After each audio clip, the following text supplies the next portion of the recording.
Hey everybody, happy Tuesday and welcome to another Techstrong TV broadcast. Today is Tuesday, January 25th. I'm Charlene O'Hanlon and we have a great show lined up for today. Lots of really fascinating conversations and sessions for you.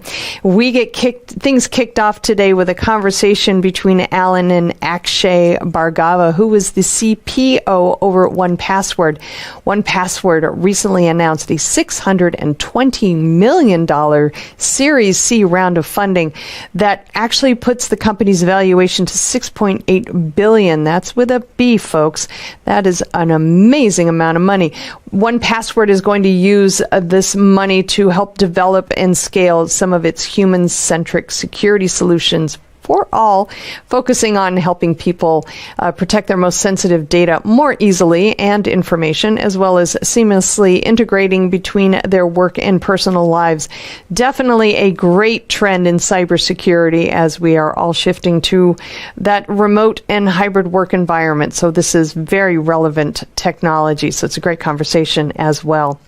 After that, Alan speaks with Tim Prendergast, who is the CEO over at Strong DM, and they discuss the results of a new survey that Strong DM recently did with DevOps, 600 DevOps professionals.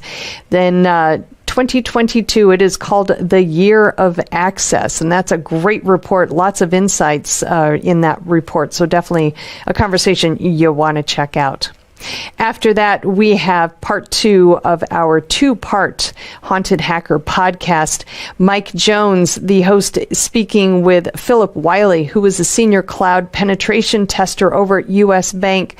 They talk about penetration testing, of course, as well as mentorship and recruitment in cybersecurity, as well as the tech scene in Dallas, which apparently is pretty hot. So it's a great, great conversation that they have, continued conversation. We had part 1 yesterday, so you definitely want to check that one out as well if you haven't. It's a great conversation. After that, we have a DevOps Unbound continuing series. This episode of DevOps Unbound features Mitch Ashley as the host, and he's joined by Tammy Buteau of StatType and Paul Bruce of Tricentis, and they are talking about chaos engineering. The topic of their discussion is bringing chaos to DevOps, and they discuss the principles and best practices of chaos engineering and how to effectively implement chaos testing to ensure resiliency in an organization. It is a great conversation with a lot of takeaways, so you definitely want to check that one out. After that, we have our Something Old segment. This is from the recent FinCon DX event that we had, virtual event, had in December. This one is a presentation by Shayinka Harry, who was the manager of Agile Transformation at Quality Works Consulting Group. And Shayinka talks about the topic of her presentation is how to introduce agile transformation to your organization. And this is kind of a case study, if you will, on how her team planned and initiated an agile transformation effort at a local bank in Jamaica, and how they managed the expectations of all the stakeholders and brought alignment to all team members on the ground, and the problems they faced in their execution and how they overcame them. This is fascinating. It's a very, very fascinating discussion, how they achieved it and what some of the takeaways that organizations can derive from her presentation. So definitely want to check that one out as well. After that, I have the headlines for you, and then I have a conversation with Esko Hanula, who is the VP of Product Line Management over Capado. Esko and I talk about automated testing and its role in DevOps and some of the trends that are impacting the automated testing space in 2022 and beyond. Esko's a great, great person to talk to. He's got a lot of insight into the space and definitely a lot of takeaways in that conversation as well. After that, I've got the webinars preview for you. After that, we've got Mitch again. This one is he's got another conversation. This one is with Mike Ludecki, who is, I believe it's Ludecki. He's Assisted Cloud Engineering and Infrastructure Director, and they discuss some of the security strategies and challenges that Let me say that again. He discusses the security challenges and strategies for security in the cloud during the shifts in the workforce and how we work. Another very, very relevant conversation there, especially in light of what we're all terming the Great Resignation and all of the issues that presents to an organization. So it's a great, great conversation there. After that, we've got The View with Vizard, rounding out today's Techstrong TV broadcast. Mike Vizard is speaking with Kurt Anderson, who is an SRE architect, and Emily Arnott, who is a content writer, and they discuss a report that they co-authored that is outlining the resiliency challenges that DevOps teams are facing in 2022. Lots of very, very great takeaways in that report as well. Definitely want to check out that conversation. All right, that is today's Techstrong TV lineup, and we are going to get things kicked off right after these commercial messages.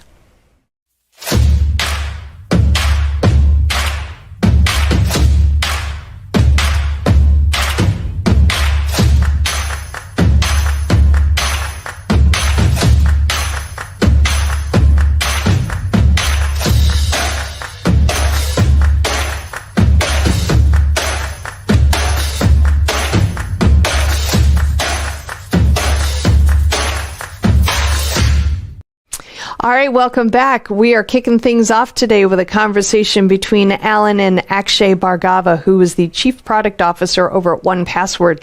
They discuss 1Password's most recent round, $620 million in Series C funding that brings the valuation of the company up to $6.8 billion. And so they discuss what 1Password is going to do with the money and how it is going to help scale the human-centric security solutions that the company is focusing on. So good stuff there. Let's go ahead and roll the conversation now. This is Digital Anarchist. Hey everyone, welcome to another Techstrong TV segment. I've got some news, the news came out by the time you're seeing this. You might have heard, you might not have heard. But let me introduce you to Akshay Bhargava. Akshay is with 1Password. And Akshay, welcome back to Techstrong TV. Yeah, thanks for having me. It's great to be here. It's great to have you here. Look, 1Password has one of those corporate names where you kind of figure out what they do just from the name, but maybe some people aren't clear or sure, or we need to re-emphasize that anyway. So actually, why don't we give people a little bit of your background, your role, and a little bit of 1Password background. Absolutely. So I'm Akshay. I'm the Chief Product Officer at 1Password. Been there just about a year, and 1Password is a company really focused on making humans secure. And we try to make it as easy as possible, focus on the human, protect you wherever you are, whether you're at home, you're at work. And that's really one of the things that we're really well known for. The company's more than a decade old. So I know a lot of your listeners, I'm sure, might be familiar or users, hopefully happy users of the product. Absolutely. And just, we should get it out of the way now. For people who might be interested in going to check out more about 1Password, it's the #1 password.com. That's right. #1password.com. Yeah, there's a lot of great information about our products, our history, and even some of the recent announcements that we just made today. Absolutely. Well, let's jump into that. What made some recent announcements of some big news? Let's share it with our audience. Yeah, so happy to share with everyone a big milestone for 1Password as a company. Today, we raised $620 million. Our Series C at a $6.8 billion valuation. I know some people, like, the numbers don't mean as much to different people. For 1Password, it's a big deal. It just shows that we've had tremendous growth, not just in terms of bringing in money and valuation, but I think more importantly, what it means for us is an opportunity to hire more people, serve more customers. We recently passed over 100,000 paying businesses. And so we're really on a mission to help make everyone's life easier, business's life more secure. And I think this new investment in capital and bringing in some amazing partners is really going to help execute on our product vision and our journey. Absolutely. But let's not brush it over or diminish the feat here.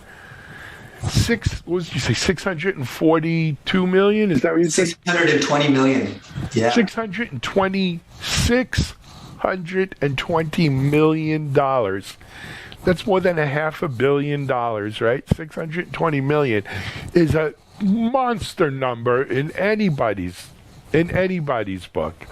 And wow, I mean, and then the valuation was at $6 billion? 6.8 billion. Almost $7 billion valuation. It look, as someone who's, been in the venture-backed startup business for 25 years. Ooh, yeah, 25 years, every bit of it. Actually, it's mind-boggling. I feel like if you ever listen to old football players or old baseball players or basketball players from, let's say, the 80s or 90s, they were well paid back then. But if you made $1 million or $2 million a year, you were pretty well off. Today you've got football, baseball, basketball players that make 30, 40, 50 million dollars a year. And these old players look at it and say, my God, why don't I play now instead of then? But it's a ton of money. It's a lot of money. Let's talk about, who are the people behind this money? Yeah, and actually that is probably the part that I'm most excited about. And of course, I'm a technologist and, I lead product. For me, it's really bringing in some amazing partners to the table. And so I'd love to talk about that. A couple of marquee investors that we've, attracted in this round. One of them, the lead investor is Iconic Growth. So Iconic is, an investor that has a tremendous reputation of successful companies. Tiger Capital is also participating in the round. Lightspeed Ventures, and then Excel. Excel has been our chip. Yeah, Excel has been our early investor. They're invested for the third time in each of our rounds. So those are kind of the four marquee investors, big name institutional investors. But then we have a roster of amazing, luminaries from the, celebrities and luminaries from the business world, like Jeff Weiner from, LinkedIn, Bob Iger, Mary, the CEO of GM. So we have just a phenomenal list of other angel investors that have also participated outside of the kind of the big four. That's fantastic, man. And that's really a testament to the business you guys have built over there. So congratulations. From our audience point of view, as we were talking off camera, there's been so much money being raised lately that for those who aren't in the business of raising money, you could become almost desensitized to, $500 million there, $500 million here. Before you know it, you're talking real money, right? And they don't recognize just what an achievement it is. But what does it mean for them? What does it mean for the 1Password user, Akshay? It means a lot. And this is why I think, for me, a big part of this round is actually less about the money and the numbers, but more about what we're going to use that money for and how we're going to help our users and businesses. One of the things, Alan, I was going to say is maybe I could share with your listeners. One of the things is we are painting a vision of what we believe the future for the industry needs to be. And so we actually launched a website today called future.onepassword.com. And we've tried to, synthesize and put forward what we believe, a better future for authentication and for business insights and for human centric security can be. And that's really the vision that I think I'm most excited about. And now this infusion of capital and these partners is going to help us make that vision a reality. Excellent. Well, look, you can't leave us hanging. Talk to us. What is this future vision?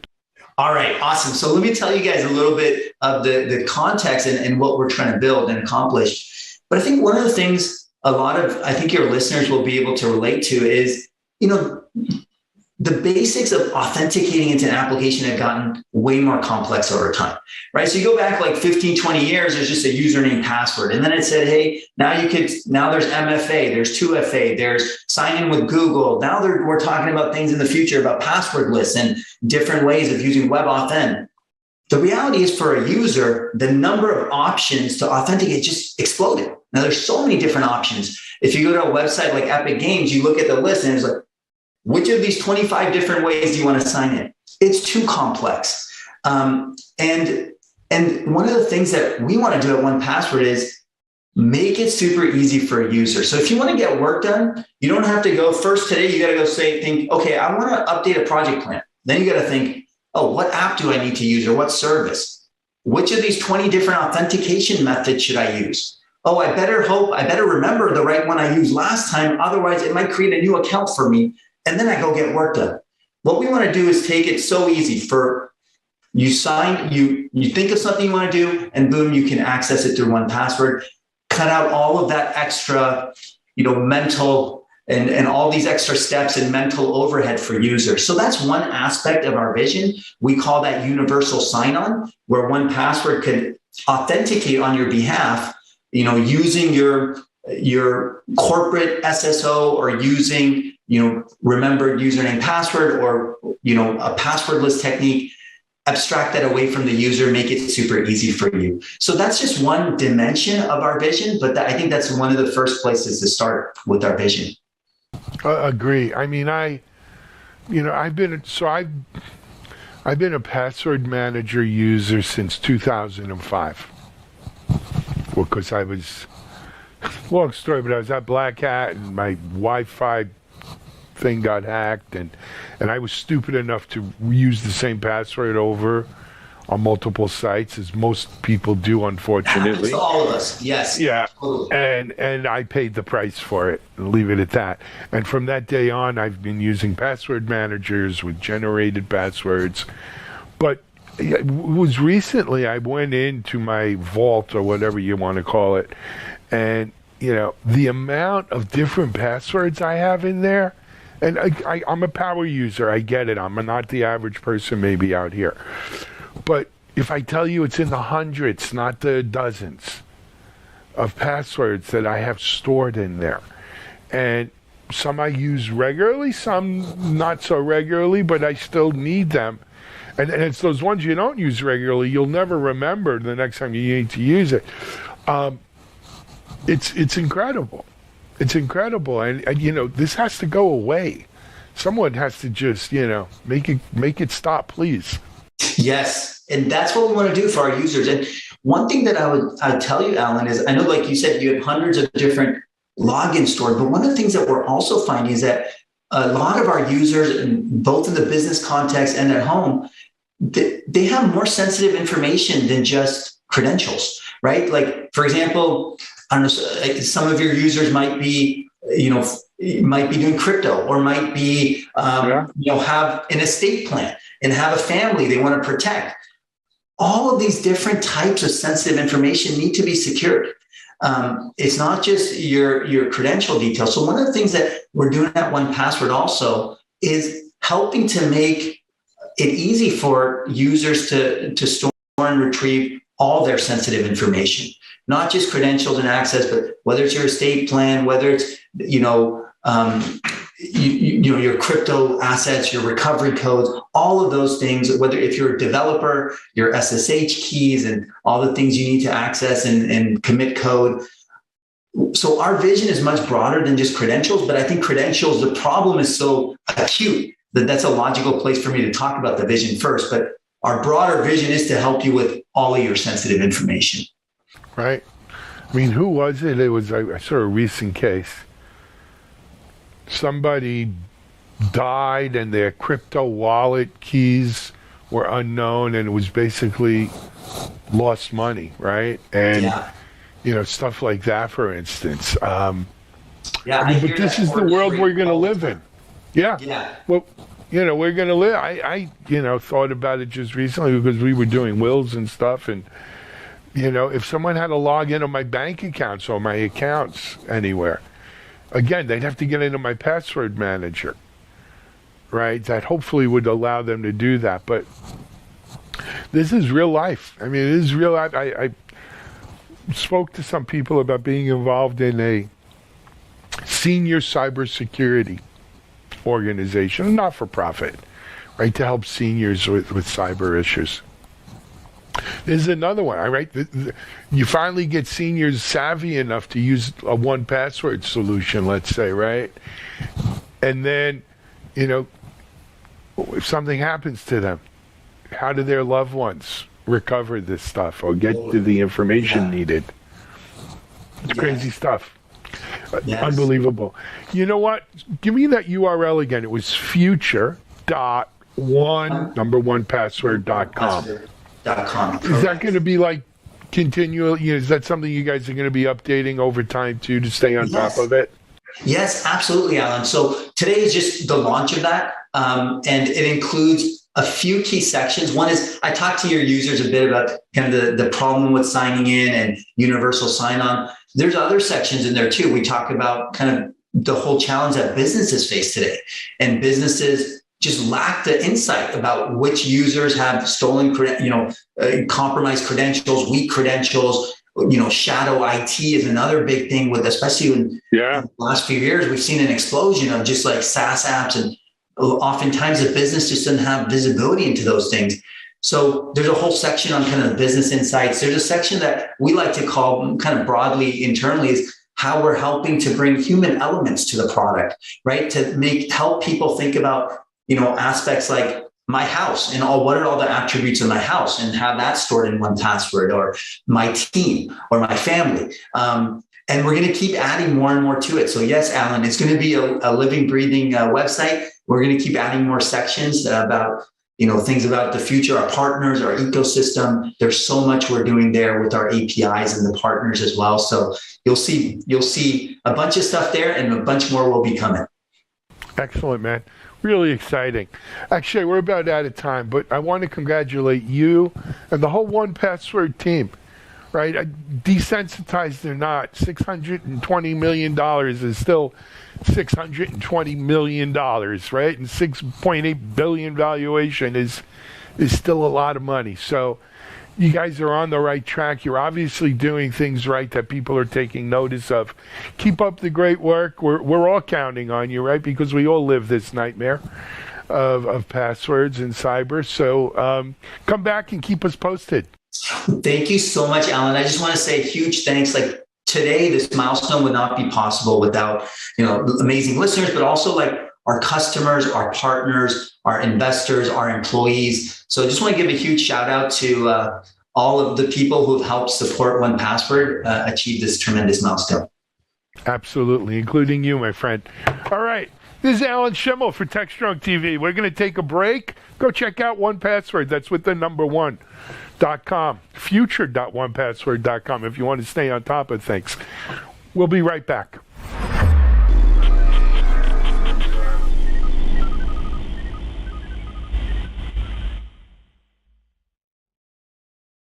SecurityBoulevard.com is the leading resource for news, analysis, and education on challenges facing the cybersecurity industry. SecurityBoulevard.com covers all aspects of cybersecurity, including data security, DevSecOps, cloud security, application security, network security, security threats, and more. SecurityBoulevard.com has the largest selection of security content, featuring breaking news, blog posts, podcasts, and more. Visit www.securityboulevard.com to learn more. SecurityBoulevard.com, home of Security Bloggers Network. All right, welcome back. Next up, Alan speaks with Tim Prendergast, who is the CEO over at Strong DM. They are going to discuss the results of a new survey of 600 DevOps professionals in 2022, the year of access. It's a great report with a lot of takeaways. Let's roll the conversation now. This is Digital Anarchist. Hey, everyone. Welcome to another Techstrong TV interview. You know, if you're in an industry long enough, 6 degrees of separation, what comes around goes around, old is new, new is old. I'm really happy to have, for the first time in his role as CEO of Strong DM, my friend Tim Prendergast. Tim, how the heck are you, man? It's so good to see you on here. Yeah, I'm so happy to be here, Alan. I'm doing great, and I think, you know, as well as anyone can expect in the middle of a pandemic, but we're having a blast making the most of it, you know. Yeah, I mean, look, I said this before. The fact of the matter is, most of the people in our business, Tim, other than, you know, people getting sick and some of our friends dying and that, you know, craziness, from a business point of view, it hasn't been terrible compared to if we were running a hotel or a restaurant or something.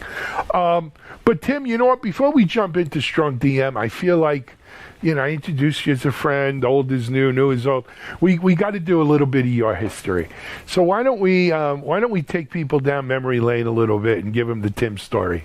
Oh, sure. Yeah. You know, I've been in tech my whole career, and I think you and I first crossed paths, you know, 2013, 2014. I was the founder and CEO of Evident.io, continuous, you know, cloud security posture management company, probably the first one that opened that space. Built a great relationship with the DevOps.com family, because you guys were the place where people went to find out what DevOps really meant and how to apply the concepts to business. And we were bringing security to the DevOps world at that time. And so that was a fantastic journey. And we ended up exiting out to Palo Alto Networks. I spent some time there really looking at how the enterprise was adopting cloud and security. And then I stepped back to take a break away. And in doing that time with the family, I got to really look at the market and see how it was evolving. And I had built a relationship over a period of time with the Strong DM founders coming from the same venture portfolio. And I got the opportunity to join the company and be part of what I thought was a really great story. And it was just a story about, you know, bringing infrastructure access with a people first mentality as opposed to a policy first mentality. And I thought that was really innovative. And I was like, this could help people that I know every day in their jobs, and all of my friends and family that work in tech as well. And so it was pretty compelling to me. Absolutely. We're going to dive into that more in just 1 second. If I'm not mistaken, Tim, weren't your co-founder at Evident? Yep. Justin Lundy, co-founder at Evident. Both of you, weren't you guys at Adobe before Evident? Oh, it goes back to the early DevOps days. We were on the cloud architecture team at Adobe. I ran cloud architecture and infrastructure for their cloud movement. Justin was my security architect, who was all things security that didn't live inside Acrobat or PDFs for the cloud division. And we were a little bit of a two-man army that had to tackle that problem head on at the scale of the Netflixes of the world, right? And ultimately, the impetus for founding the last company was just a huge amount of pain we experienced in that journey, and knew that all of our peers at every other company were going to have to go through the same. And we felt obligated to go make it easier on them to be successful without banging their head on the wall like we did, you know, before them. Absolutely. You know, I remember that, but I don't remember what I had for breakfast. But, you know, it's crazy. So, Tim, you know, Strong DM, it's a company we followed here. And what I always loved about it was, especially in this age where, you know, we were companies are bringing in remote workers who they've never met in person, who, you know, work remotely, hence the name remote workers.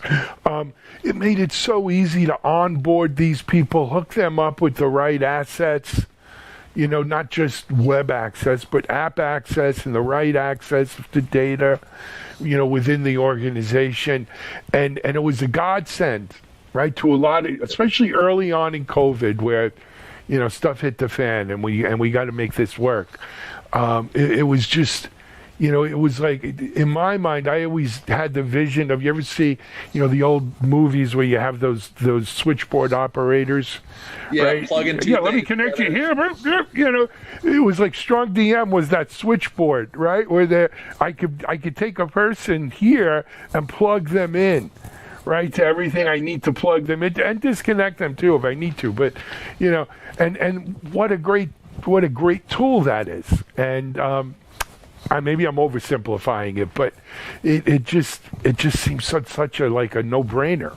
You know, it is. And I think all great inventions are born from necessity and sometimes tragedy. And right. So Here we have a group of founders who their prior work history was at a company that suffered catastrophic security failure, right? And when you boil these things down, you know as well as I do, you in the industry long enough, you see patterns. The pattern they found was pervasive and over-permissive security access to your systems and infrastructure just cost people livelihoods for no reason whatsoever. And like you said, it's a small world in infrastructure and security. We know a lot of these people. They're our friends, their family, their close colleagues. No one wants to see anyone lose their job because someone forgot to lock down, a cluster on the internet, or someone just left the root password the same. But unfortunately, that's the reality that we see. And that's like a huge foundational issue that big organizations still struggle to solve. And COVID really accelerated the need for that to be solved, because now the last kind of trust zone, which is the corporate walls in which you would badge in and go in and have your lunchroom and your computer at your, bolted to your desk, that's gone. And you could be at Starbucks, you could be on go-go Wi-Fi at 30,000 feet. You should just be able to get access to do your job. And we shouldn't make it uber painful for someone to log in and do something. But at the same time, we also just can't have everyone have the Post-it note with the username and password on their monitor, right? So StrongDM was invented to basically say users should never have to have the credentials in their user space on their laptops where they can check them into GitHub or get phished, right? At the same time, they should be able to instantly, like that switchboard, connect to anything they need to do their job in the most organic, natural feeling way possible. And that's what StrongDM does. Only infrastructure access platform out there. And I'm happy to say it on DevOps.com first, and Techstrong TV. It puts people first, policy follows, right? And that basically means you're a DBA, you want to connect to a data warehouse and run a 10-second query. It's not 45 minutes of setup to do it. It's the 10-second query and the tools you know and love.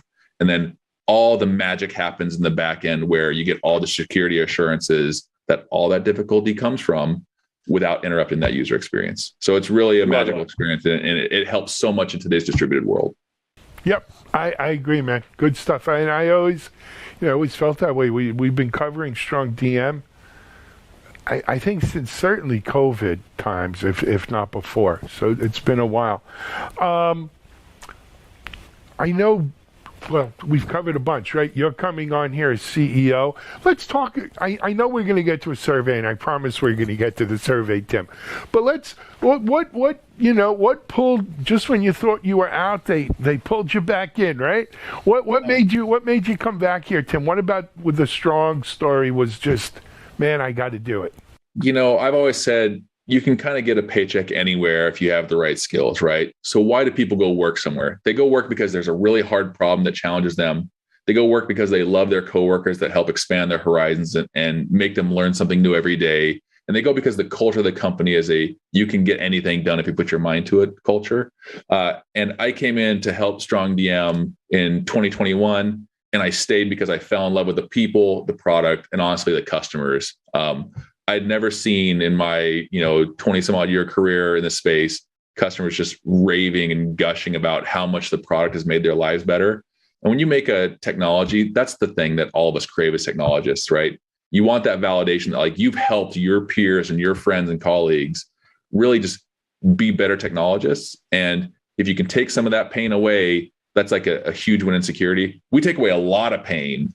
And I feel really good coming to work every day, just knowing we're making people's lives better on a daily basis. And it's more than one security admin. It's everyone who touches technology at a company. And you and I know that now includes your sales and marketing professionals, your field service professionals, your customer service professionals. Everyone's managing infrastructure because we're in an increasingly infrastructure-driven world. Absolutely. One of my memories going back over the years now with Techstrong TV is we did a series of interviews with some StrongDM clients. And one of them was, I think it was the CIO of a fintech firm. I don't remember the name right now, but it was a good fintech firm, pretty successful. And their CIO was sitting on his boat. I kid you not. He was sitting on his boat, and he showed us sitting on his boat, monitoring StrongDM to see what who needed what connection, who was going where and what. And he said, I could sit on my boat and manage this. Yep. And this was early on, no vaccines, everything's locked down. he was kind of living on his boat. And I mean, it's not a bad thing necessarily, but sounds pretty good. The fact that he could manage the remote workforce right from his boat like that, it was like, wow, that's damn cool. That really says something. If that's powerful, and good stuff. On the other hand, I will tell you, they couldn't have picked a better person to lead this, man. Right, to take this to the next level. So congratulations on it, Tim. We're looking forward. And now that we know you're there, we're gonna wear out our welcome. We'll have you on here once a month, man. I would love it. There's so much to talk about in this space, and I think there's so much for us all to learn as a community. So I'm happy to be there. Be careful what you wish for, but we will. Tim, you guys recently did a survey though of some DevOps professionals, and that was theoretically what we were going to talk about today. Yes. Let's talk about it. Yeah, no. So we did the survey, and we're calling it the survey that's basically the foundational data to define 2022 is the year of access, right? And that's a pretty bold statement, but we feel really confident. And here's why. Over 600 independent DevOps professionals, our peers, our friends, subscribers to Techstrong TV, out there day-to-day managing infrastructure for some of the biggest companies in the world. And we said, hey, let's talk about the problems that you're facing today, right? And we asked them a bunch of questions. And some of the results that came back were shocking and some probably not so shocking, depending on your exposure in the industry over time to security incidents, right? But, some of the data that came back we thought was really interesting. 80% of organizations are basically saying access is a problem that we have to solve this year, right? And I think there's some drivers behind that. Some of the drivers that are key to this challenge we're facing is the Great Resignation, a social movement where people are saying, I don't want to deal with all the friction and complexities to do my job. I'm not going to jump through hoops, right? I'm not a show pony. And they want to work in a place where their skills are directly applied and directly rewarded. So it's like, I want to do my 10-second database query, not 45 minutes of setup to a VPN, do a bastion host, to tunnel through, to use a web browser-based query tool. No, I want to use my Jupyter notebook, run my 10-second query, and write my business report, right? So facilitating that desire of the workforce to not jump through security hoops for theater anymore, right? That's a big driver of this. Another big driver is just, the pandemic is still continuing. We have people that are maintaining safe distance and safe workspace, and companies are committed to say, hey, we may never come back to the office in the same way again. And that's actually another really huge data point that says remote and global workforce is here to stay. And it doesn't matter where your people are or where your infrastructure are. As long as you can connect people and technology, you're going to be able to, continue to digitally transform your business and drive great business outcomes with cloud platforms, Kubernetes, data warehouses, whatever your business needs to evolve. As long as that relationship between people and resources there, you can be successful at it, right? Yep. What was kind of shocking, and I'm not shocked, but I know a lot of my peers were, 65% of the organizations surveyed basically said, we're using shared logins for some critical part of our infrastructure. And I mean, we all say we don't do it, but I think everyone knows that there's that one kind of 1Password or LastPass shared account to the data, core database, and no one wants to change it. That's the dirty little secret. Yep. More than 40%, I think something like 41% are using shared SSH keys. So now we have, a master key to your infrastructure being passed around to a bunch of individuals. It just really says people are opting to get stuff done while moving fast, as opposed to perfect their access strategy, because it's really a hard problem to solve. And SSH made in 1995 in Helsinki and RDP in 97 in Redmond, we haven't innovated how people gain access to those things since. Nope. We just layered script and Band-Aid on top of it.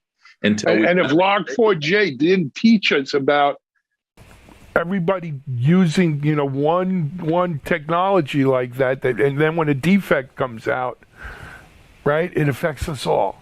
Well, and you take it for granted, right? You can't take this for granted. It may have been there for you, but dial tone means maintain the wires, upgrade the infrastructure, just continue to improve the quality of that service that you're giving your employees. Because if there's one foundational thing that's in critical path, it's how you connect people and your infrastructure that makes your business run. And if you're not doing everything you can to secure and operate that at its peak efficiency, you're hamstringing your business, right? This is the most critical thing, is directly related to that statement I just made.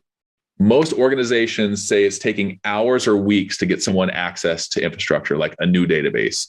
So imagine you fight to get this great new software engineer, and you pay above market competitive rate. You're going heavy on equity. You're fighting all the big, FANG kind of companies. And then you're like, hey, can you sit on your hands for 4 weeks while we get you access to that database to do your job? It's so counterintuitive, right? And it's lost productivity. It builds frustration in the users. It's just so policy and machine-centric and not people-centric that it's painful to watch from the outside. And I think that is a statement of just how long we've waited to really fix this problem in the industry. Yeah. Just serendipitously, before speaking with you, Tim, I was talking to the chief product officer at One Password. Yep. They just announced, I don't know if you saw it, like a crazy raise. Yep. $600 and something million or something like 620. that. Yeah. Good number. Yeah. Yeah, on a $6.8 billion valuation. Which, whatever. As I said, maybe I should get back in a venture. But anyway, but I look at them and you know what? I said, great. Does the world need more password managers? Right? Is that? I mean, just like SSH's old stuff, there's got to be something. There's got to be a way out of this maze that we're in with passwords and this stuff, right? Yeah. Is strong DM an answer? I think we have a very positive people first answer to this equation, right? The first one is, I don't know if you use 1Password or LastPass or some other manager. If you've looked in there recently, you probably have hundreds, if not towards 1,000 passwords.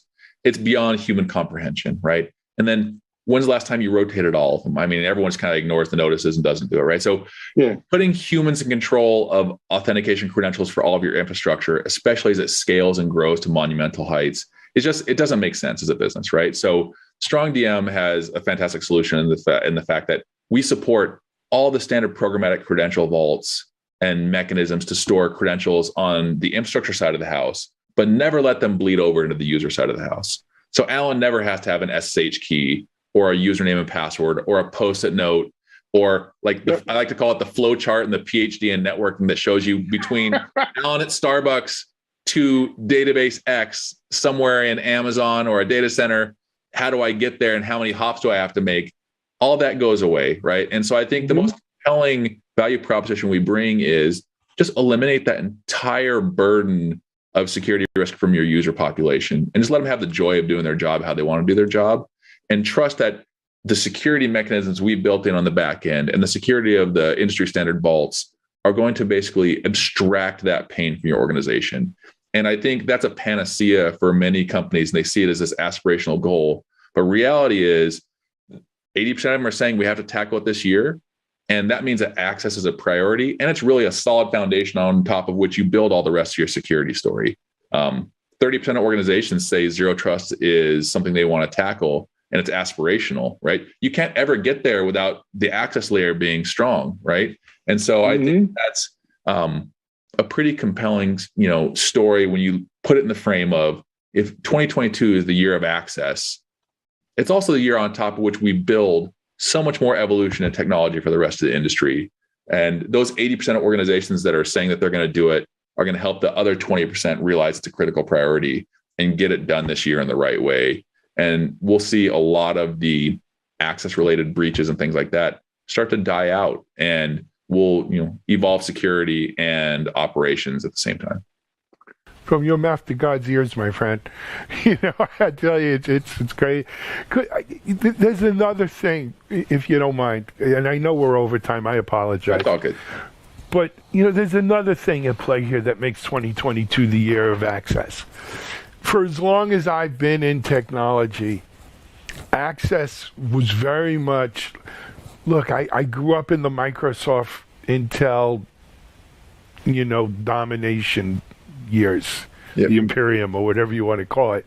And so access really meant, well, when I first started, access meant LDAP, right? Because I'm that old. But then, it was Active Directory, and that's really what controlled access. And my IT guy had, an Active Directory server, and that's all it was. It was very much, we were all living inside the castle, inside with a moat around us. Yeah. And that's where our access stuff lived. And, and then when we started venturing out from beyond the moat to the castle, we still had to come into the castle to get our credentials to go out of the castle. So we were out of the castle, in the castle, out of the castle. A ridiculous model when you think about it, right? And I think finally, and I remember like Jay Chowdhury 10 years ago doing a panel with him around RSA about direct-to-cloud access and how that was going to revolutionize all. And look, Zscaler is living proof of it, right? But this year now, 2 years into COVID and everything, I think we finally have gotten past that I got to go back to the castle to get out of the castle mentality. But we need something else. We need that switchboard, right, out there that allows for all this. And look, man, I think it's the right place at the right time. Yeah, I absolutely believe so too. I mean, you don't need the switchboard, you need strong DM. I'll put the hat on for the sales guy. I mean, it's revolutionary. And that's one of the reasons I'm here. And I think, there's market dynamics at play. The unicorn, decacorn startups from the mid 2010s are at a scale now with enough people and enough market value and realizing the dream of becoming a public company that they have to deal with the reality of compliance and access control and the things to rein it in and operate like a public company. Meanwhile, we're in the middle of that adoption curve. You and I watched formulate at the late 2000s, start 2010, where the leading edge people were going to cloud. And now the most of your enterprises and your bread and butter companies are knee deep in cloud, and on-prem plus cloud workload is a reality at almost every enterprise on earth. And they're realizing their legacy security investments just don't work anymore. And so they need something that contemplates the new world. And on the edge, and some people will dispute this, Kubernetes is starting to really penetrate, and Kubernetes doesn't play by the standard access rules of everything else either. And so you have this adoption of technology outpacing security practitioners and policy and driving innovation. And we're right there to meet it and catch it because we looked in our crystal ball and saw the future because we knew that if you can't support all of the infrastructure, you're dead in the water as a solution, right? And we'll see the legacy access technologies move away, and the modern era of people-centric access technologies really own this future for the next couple of decades, because the one resource that's most important at every company are the human beings, right? And our commitment to support them and all the infrastructure is going to mean that we're going to be a player here to stay, and we're playing for keeps, and we're excited to be here. And I think it's a fantastic place and a fantastic time, like you said. Cool. Tim, we're way over time. I actually have another person in the waiting room for our next interview. But, hey, for people who want to get more information on Strong DM, where do they go? Yeah, just go to www.strongdm.com, and you can chat with us. You can set up a demo. You can play on your own with all of our little videos, and we'd love to talk to you. Cool. Tim, we're going to have you on a lot, man. Get your makeup ready, whatever. Now we got you back here. It's fantastic to have you back. Yeah, Give my regards to the Strong DM team, though. Best of luck. Go check out the survey that Tim was referring to. You might find some good information there.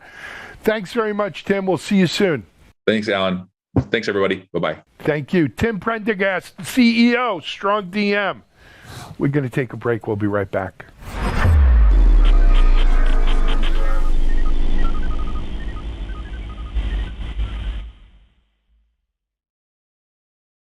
ContainerJournal.com is the leading online destination for centralized computing-related content. ContainerJournal.com covers all aspects of software containers, from container management, data management for containers, container security, networking for containers, to the entire container ecosystem, Kubernetes, microservices, serverless, and more.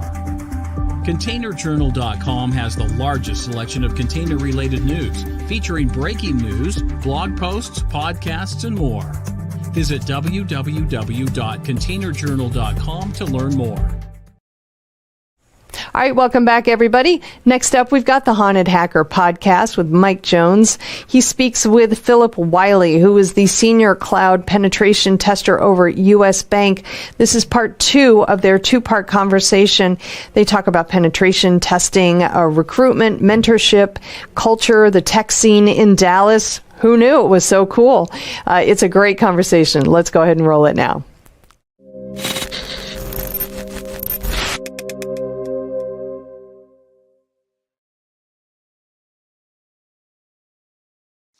Yeah, one of the things I like to do, I really like what you're saying about that. I really believe in those thoughts. But one of the things I like to do too, when you're doing the debriefing or report readout meeting at the close of a pen test, and even before that, I like to make sure that the people that I'm working with realize we're on the same team. I'm not trying to make them look bad. I'm trying to help them out because as well as I have, you've been on those debriefing calls where people are super offensive. It's like you told them their baby was ugly or something. They're just all offended and stuff. So I find it easier if you kind of level set when you go in, try to establish that relationship, let them know, hey, I'm not trying to make you look bad. This is what I've found on my pen test reports. I try to point out what they've done good and compliment them. Like if I'm doing a retest and I notice the number of maybe they've got the same vulnerabilities that haven't been completely remediated, I like to share with them that, yeah, you've made progress in this area. Or, maybe if I wasn't doing a physical pen test, I would, pay attention to the physical controls because it's recommendations you can make for the customer, but also let them know when they're doing something good because you may go in and it may be a ton of bad news, but let them know they're doing something good. Give them some hope because, that affects the morale of those people managing that infrastructure.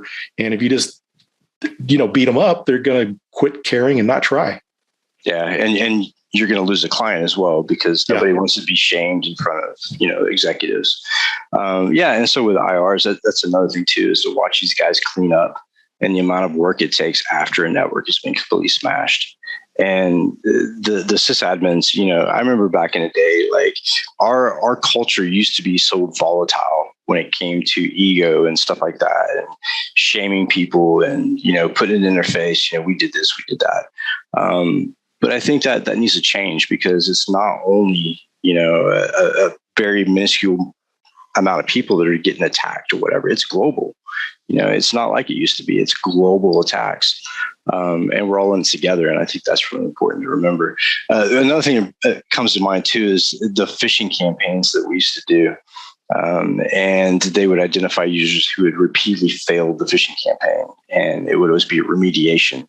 And I started gamify it, right? So I started, having like a prize for people who identified the phishing email, and make it something positive instead of, hey, we failed this again. What's wrong with you guys? It's the same email.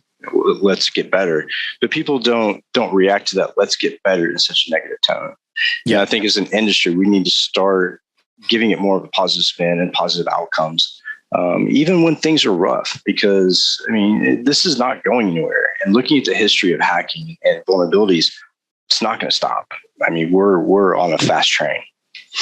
Yeah, I like your ideas of that positive reinforcement. I think all companies should reward people instead of punishing them, not fire people if they click on something because they're going to be scared and they're not going to report it. If they realize they can report things, even if they goofed up, we're going to be better off, but reward people instead. Because, positive reinforcement works a lot better. Someone, if it's exciting for them or they feel good about reporting something or finding something, you're going to encourage them to continue doing that. Absolutely. I had an analyst that works for me, and I had just promoted her to a level 2. And that the level 2s, help out the level 1s, and they take escalations and stuff like that. And she's fairly new, a lot of drive, a lot of passion about what she does. And we did a red team event, or kind of a red team kind of a pen test internally, and she caught it. And caught it within 2 days. And the red team was like, well, I've been doing this for a couple of days. I'm thinking, okay, let's talk about the identification time of a breach normally in the wild is somewhere around 290 days. She caught it in 2 days. So that, to me, that's a win. Yes. And they were like, oh, we were being really noisy. And I said, but that's good, because that's legit. And she identified it. And, it's all about, she's doing what she's supposed to do, and she loves what she does. So, little things like that, like really excite me because I see people's passion and stuff like that. And it really pushes me forward knowing that as bad as things can get with like ransomware and politics and COVID and all the craziness, at least there's people out there that are still passionate about what they do. So if you could take one thing out of your entire conglomerate of things you do for the industry and for security, book publishing, writing, whatever, what would be the one thing that would be your ideal job that you would focus on 100%? Yeah, if I could focus on something 100%, if I could start my own company where I could educate people that are wanting to get into the industry and put them on pen tests so they actually get experience. It might be like an apprenticeship program. Maybe it's not long-term employment, but bring people on and cycle them through to help them get the experience. So if I could do that, it'd be great because I see how there's so many people out there that just can't get their foot in the door.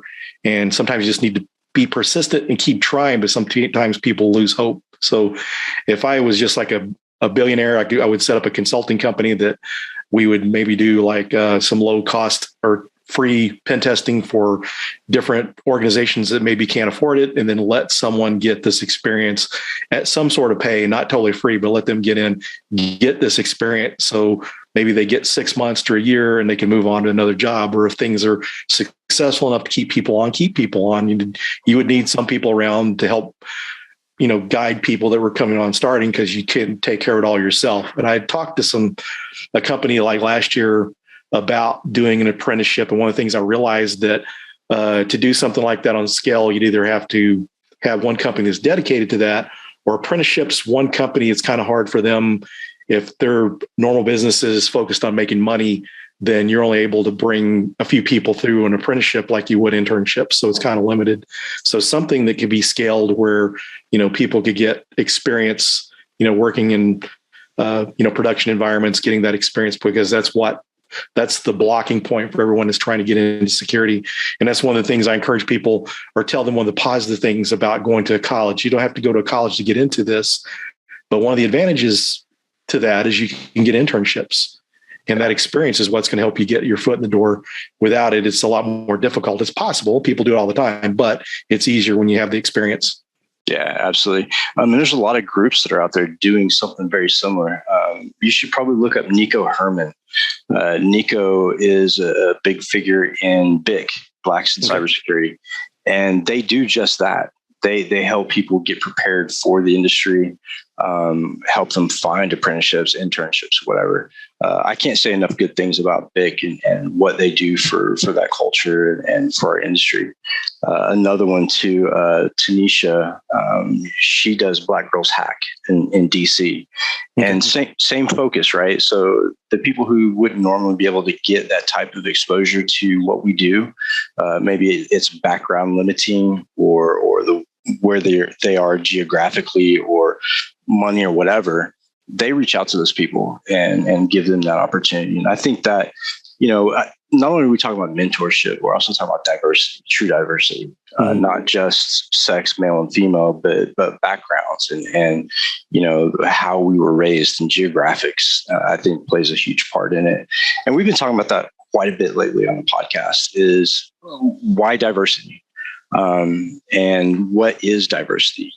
And so I go back to the days, like you had mentioned, the Linux admins when we were younger and first getting into the industry, and they held the keys of the kingdom, didn't want to talk to anybody because that was risking their job. It was predominantly a middle-aged white man with a longer beard than mine that ran that type of computing and security and that type of group. But, that mentality has to change. And I think we've done a really good job at doing that. We've allowed more women into the industry, we've promoted them, and really they need to be part of the industry 100%. I've seen some great leaders from women in cybersecurity, as well as, all kinds of diversity.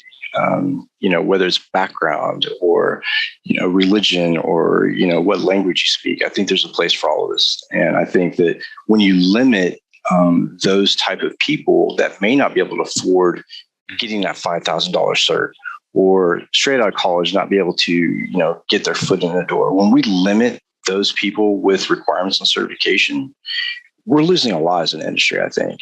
We're losing that mind power and that knowledge.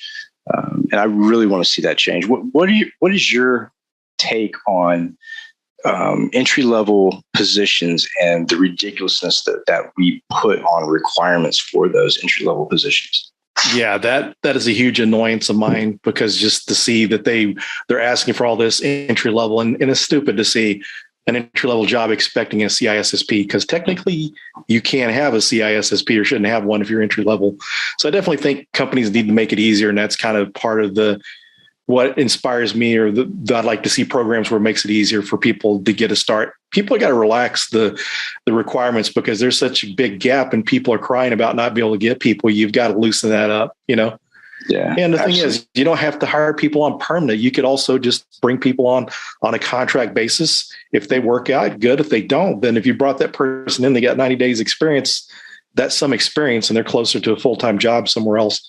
Absolutely. We got to do that. And I think as far as the diversity thing, I think what we need to do, because, I think people need to diversify their networks, make an effort to try to reach out to different people to try to help them.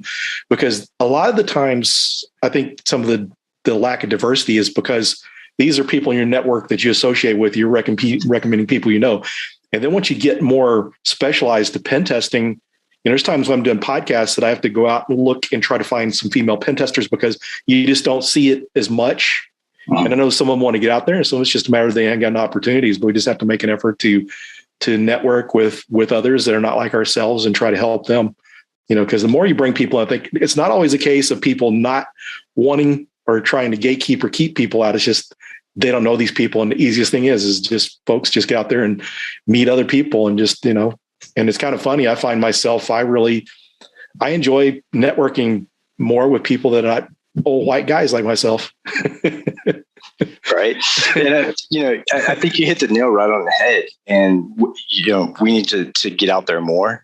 And I think part of the reason for the lack of diversity early on was we're typically not people that are that outgoing. And, a lot of us struggle with that type of anxiety, but I think that's changing as well. I think that the industry is being more welcoming to all different types of people. And by the way, if you want a good female pen tester to be on the podcast, Holly Grace Williams from the UK is phenomenal. Okay. She's great. Actually, we're connected on social media. That's a good idea. I've been looking through my connections and finding some people, because just trying to make sure to get them in there, because, like I said, you're looking at people in your network that you communicate with a lot. And like the first women I had on my show were women that I had communicated with more frequently. And that's how I knew them. But yeah, that's a good recommendation. Thanks. Yeah. Her and Alyssa Knight and Alyssa Miller, those three. I have Alyssa Knight on. Yeah. So I had her on the podcast, and we got off the podcast, and next thing I know, I'm working for her doing something I've never done before, like screenplay writing. So that's another thing too, is people getting into industry. Don't be afraid to take on something you've never done before, because you'd be surprised, how fulfilling it can be to like learn new skills and stuff. But yeah, like the mentorship and bringing people into the industry, and I always try to expand my network based on watching someone and how they interact and who follows them and why they follow them. I had been following Alyssa Knight for a while, and I thought, man, she's really onto something here. Like, she does everything and does it amazing. Well. Yeah. And the stuff, she's an awesome hacker, but all the other stuff she does outside that is amazing. to have had like 4 different businesses and sold several businesses for multi-million dollars, to have that business acumen as well as the creativity and all that. It's just amazing. There's no one else in the industry producing, video content and stuff like she is. And just all the cameras and stuff. Whenever I had her on my podcast, she had just got the new camera that would sit there, pan across the room and just kind of move back and forth automatically. So that was pretty cool. Yeah, she's phenomenal. And some of the stuff that she's doing is really cutting edge. So instead of like marketing for a cybersecurity company and putting together a slick or maybe like a short video, they're doing actually like small movies, like 10-minute movies, episodes for these companies to help promote their products and what they do and how they do it, which I thought was just insanely genius. And I just finished one of my first screenplays for a client. And it was so much fun. I learned so much about what it takes to do that type of stuff. But she's the type of person that she'll watch what you do and identify who has what she wants, and she'll pull them in. Mm-hmm. And the businesses that she started are just crazy successful. So when she asked me, I didn't even hesitate. I was like, absolutely. Yeah. Speaking of Texas, I didn't realize that talked to her. She used to be like a CISO around the Dallas area. Yeah. Yeah, people don't understand, but there's a lot of stuff that comes out of Dallas. Some of the first hacking groups came from Texas. When you look Cult of the Dead Cow and some of that stuff, some of the stuff originated right there in Texas. And I've met some of the greatest people in Dallas. One of my first employers, Llewellyn Dairy at NEC Unified. I spoke in Dallas a couple months ago, and he showed up. And we've been friends for 20-something years, and it was just like catching up, and like we hadn't even been disconnected. But he's one of those guys, I think we all have him, one of those influences in our career that kind of puts us in the right path and, gives you that motivation and believes in your ability. And I think that makes a huge difference. I think that positive influence, like we talked about earlier, really makes a difference with some of the people coming into the industry, like new people. Yeah. And sometimes it's simple as just encouragement, just encouraging people. Yeah, absolutely. And I like doing the workshops, right? So hands-on workshops. And a lot of people are very intimidated by being in those classes to where they're actually having to follow the instructions and maybe compromise the machine, because they don't want to feel like they can't do it and everybody else can. But I make sure that like everybody gets a piece of it. And in the end, we've all popped shelves, right? Because to get that kind of motivation and keep people interested, you have to make them successful. You have to help them get to where they want to go. And I think a lot of employers need to take on that same mentality is, maybe this person doesn't have all the skills that you want on your prerequisites as an entry level. But if they don't have it, why not help them get it and make them that much better of an employee and a person, instead of just cutting them off and saying, no, you still have the qualifications. Mm-hmm. But I think truly that's where we're failing. It's not the ones and zeros. It's not the platforms. It's not the way we respond to incidents. I think it's the way we respond to people in general. Yeah, I think that's something that's just going to have to change on the management level, because, I think a lot of us as just peers or whatever, we're all for it, but just getting management to change their mind, management and HR, for sometimes it's tough for people to get past that HR firewall because some of these ridiculous requirements. And so that's one of the things I always recommend to my students and people I've mentored is network. Get out there and network, because, if you can get your resume in the hands of someone that's a hiring manager or can get it to a hiring manager, you're going to have a lot better chance of getting in.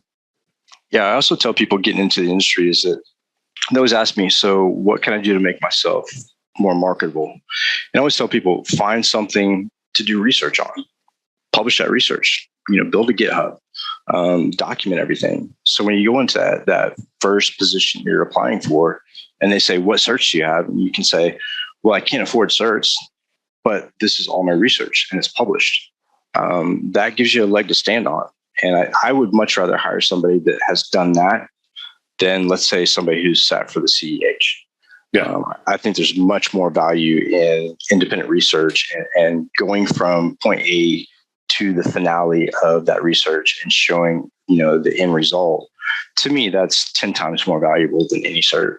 Yeah, definitely that. And CVEs, Joe Helly that goes under the mayor, he had recently came out a while back that he was recommending for people go out and download free and open source software for like hotel management systems or medical, go through, download it, install it, and do a pen test against it. And from people are being successful finding CVEs, and a few people are getting jobs because of that.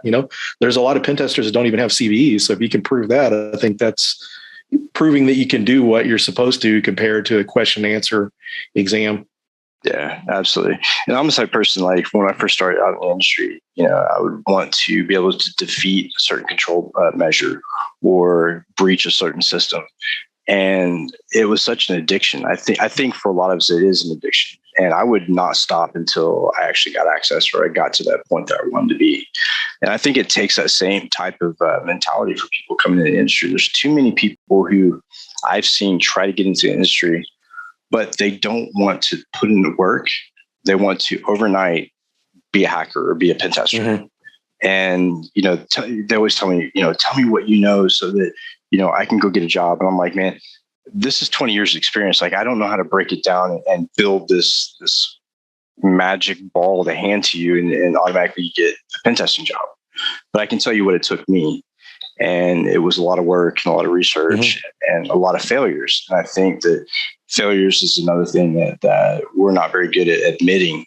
But to me, some of my biggest failures turned out to be some of my biggest successes throughout history. And our industry is not very good at admitting failure.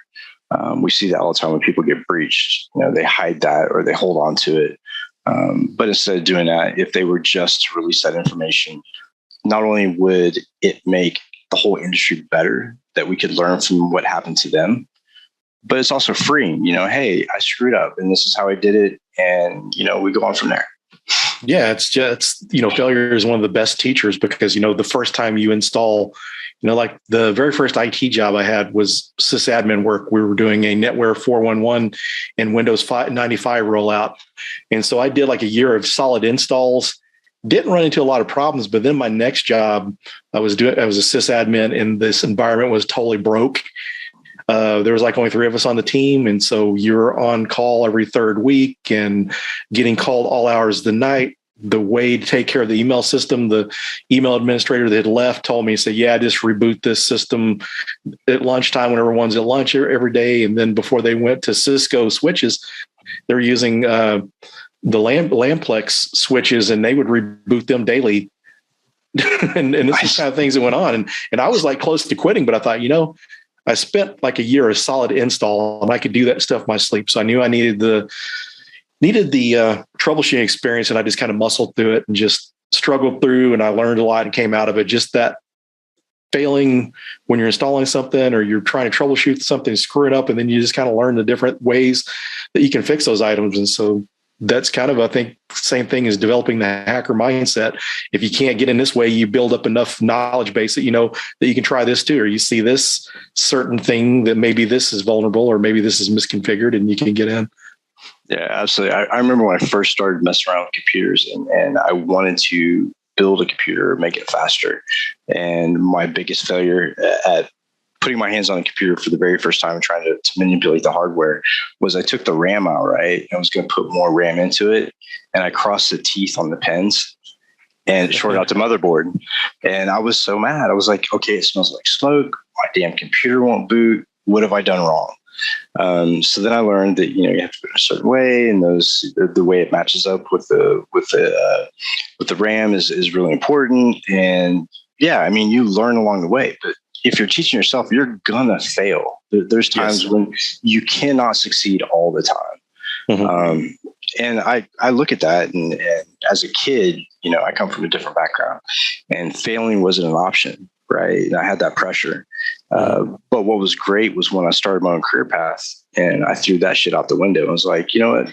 Failure's okay. Some of the brightest people in the world have failed at times. Yeah, you've got to fail, because if you never fail, what happens? You advance as far. You're not going to know what to do, and you don't want to get that far along in your career, have not failed, and you're not going to be able to figure it out. It's going to be more difficult. Oh, yeah. And a lot of people that come into pen testing are always like, oh, yeah, every pen test I've done, we've got domain admin. Man, I've been on some pen tests where I can't get shit. But that's not a bad thing. That's so not a bad thing. That's a great thing. Yes, because the goal of that is you're testing the security. Doesn't mean you have to pwn them every time. Right. Even though it's exciting when you do pop a shell and domain admin, it's fantastic. I was doing one in California for a clothing company, a national clothing company, and realized that their point of sale system was sitting on a Windows XP operating system. So it was really interesting, and it was so much fun because it was a trickle effect, and then it became a waterfall where every point of sale system across the US was compromised. And I was like, oh my God, this is big. But you had those great moments and you hold on to those, but those great moments wouldn't be so great if you have some kind of failure to back it up. So yeah, man, I really appreciate you being on the show. And dude, you're such an inspiration. Like, I look at your followers and I look at the way you communicate with people, and you're one of those good guys in cybersecurity. And I really look up to that. Like, that's big, because I think that a lot of people, once they get to a certain level or they gain certain notoriety, that they tend to forget where they came from.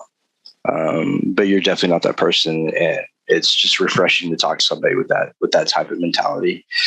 So I want to thank you for being on the show. And if you have any questions for me before we wrap it up, fire away.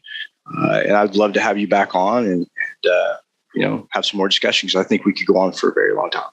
Sure. Yeah. I've loved this discussion. It's been an honor to be on your show. Great talking to you. We really never got to speak in person before, or speak at all. So look forward to getting to do that sometime in person. But back to the mentoring and all that stuff. One of the things about it, people, thank me, but it gives my life a purpose. My daughter's grown now, so she doesn't really depend on me. It kind of gives my life a purpose, and we all need a purpose. And that's kind of what I found, and kind of what really got me into this area, accepting to be a mentor. And, I'm a power lifter, and I still compete. I haven't competed since the pandemic, because just trying to be careful.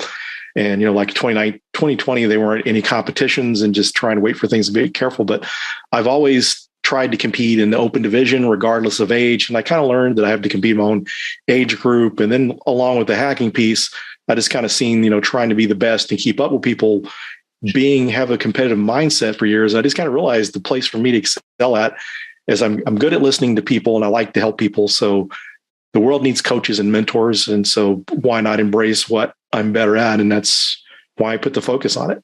Absolutely. And we don't stay young forever. And no, we don't. I'm sure these newcomers into cybersecurity will eventually pass us up. And at that point, what are we left with? Giving back and mentoring, pushing those people towards the top and giving them what they need to get there. Yeah, it's a good legacy to leave behind. Absolutely, 100%. So, Philip, I appreciate it. You're welcome in the community anytime you want. If there's anything I can do to help you on the mentoring side or whatever, let me know. It's great having you. Appreciate it. Oh, thanks. It was an honor. All right. Thanks, guys, and we'll see you next time. And if you don't follow Philip on Twitter or the other platforms, make sure you do, because he has a great following and he's a great guy. And with that, I'll say goodnight. Thanks, Philip. Thanks.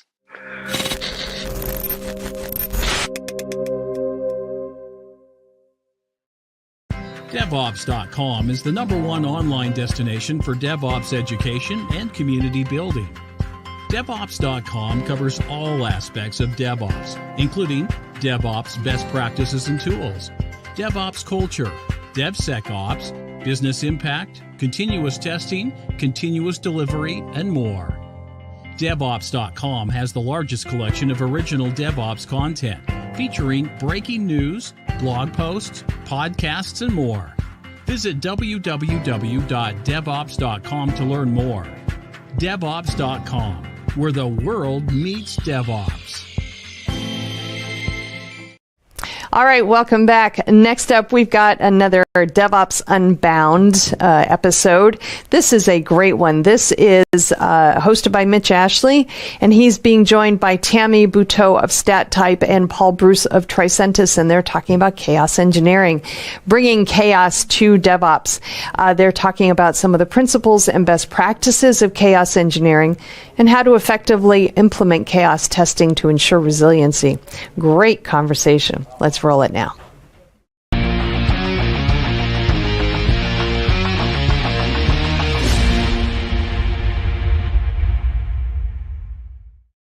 Well, welcome to another episode of DevOps Unbound. We're talking about chaos engineering, very hot topic, and we've got a couple of experts here on our panel today. Let me first start by reminding you that DevOps Unbound is a twice monthly recorded on Techstrong TV. You can check us out and watch us there. Past episodes are also available on DevOpsUnbound.com. And we also do a live roundtable once a month in a webinar format, but it's not similar to this, but the audience can participate with us in a very engaging way. So we love that you're here either on a pre-record or with us live on roundtable events. And of course, We'd love to thank our wonderful sponsors from Tricentis. They are sponsors of this series and been really great. Chantel and Jody have been really great to work with in planning some of the topics and guests and things that we do. So appreciate Tricentis being a good partner. Well, let's get to our topic. We're going to talk about chaos engineering. Before I do a little bit of an intro to that, let's have our two panelists intro themselves. Tammy, would you start? Tell us a little bit about you and who you work for, what kind of work that you do. Sure thing. Thanks, Mitch. Hi, everyone. My name's Tammy Bryant-Buto, and I work at Gremlin. I'm a principal site reliability engineer. I've been at Gremlin for 4 years. I get to do a lot of chaos engineering. So Gremlin is actually a chaos engineering platform. I do a lot of work of Gremlin on Gremlin.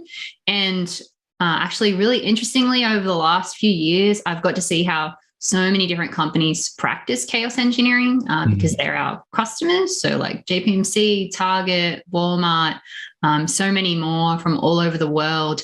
And yeah, bring a lot of interesting experiences along with me everywhere I go, which is fun. And before this, I worked at Dropbox as a site reliability engineering manager. And I was also at DigitalOcean and the National Australia Bank. So been working in the reliability space for 12 years now. Fantastic. Amazing experience. So we appreciate you being here to share it with us. How about you, Paul? So again, my name is Paul. I work with Tricentis in incubation and in customer engineering, especially with NeoLoad, the load testing product that they have, the platform there. So yes, there are a lot of names that we actually share between Gremlin and Tricentis. And just in the Fortune 1000, it's very hard to not be bumping elbows, especially around communities of practice. So, other communities of practice that I tend to be part of are my local Boston DevOps and DevOps Days. I organize the DevOps Days Boston event. I also run some of my own events around observability and security. Just kind of as sort of sandbox to give new people space to do that in a vendor agnostic way. So aside from really appreciating some of these kind of conversations, it's not surprising that we find ourselves not so much stepping on each other's toes, but finding ourselves in the same rooms, right? Talking with similar people because they have particular problems and challenges, and they're looking at, how do we move from a traditional model to a more modern model? What's good about certain approaches and technologies, and what's bad about them, and how do we need to right fit this stuff? So I get to speak with a lot of our, especially Fortune 100 customers, who are in the place where, from a maturity perspective, they have the building blocks of all the other things that are good enough to get to the point where they're actually able to start talking about chaos, or maybe resiliency is a little bit more corporately convenient to say it. In some circles, that's a little more palatable, right? Yeah. Well, and also folks may notice my co-host, Alan Schimmel, is also CEO of Techstrong Group, is absent today. He's on hiatus. Well, he's on special assignment. He's at another venue doing some other things. So he'll be back with us on our next episode, of course. So chaos engineering, I know it never happens, but sometimes we throw about these terms, people adopt them, people make them their own, and it turns into something it's not, co-opt them. And oftentimes if you're approaching this as a new topic, or something you're looking to learn about, is like, well, what is it? And I know you all have been doing this for a number of years.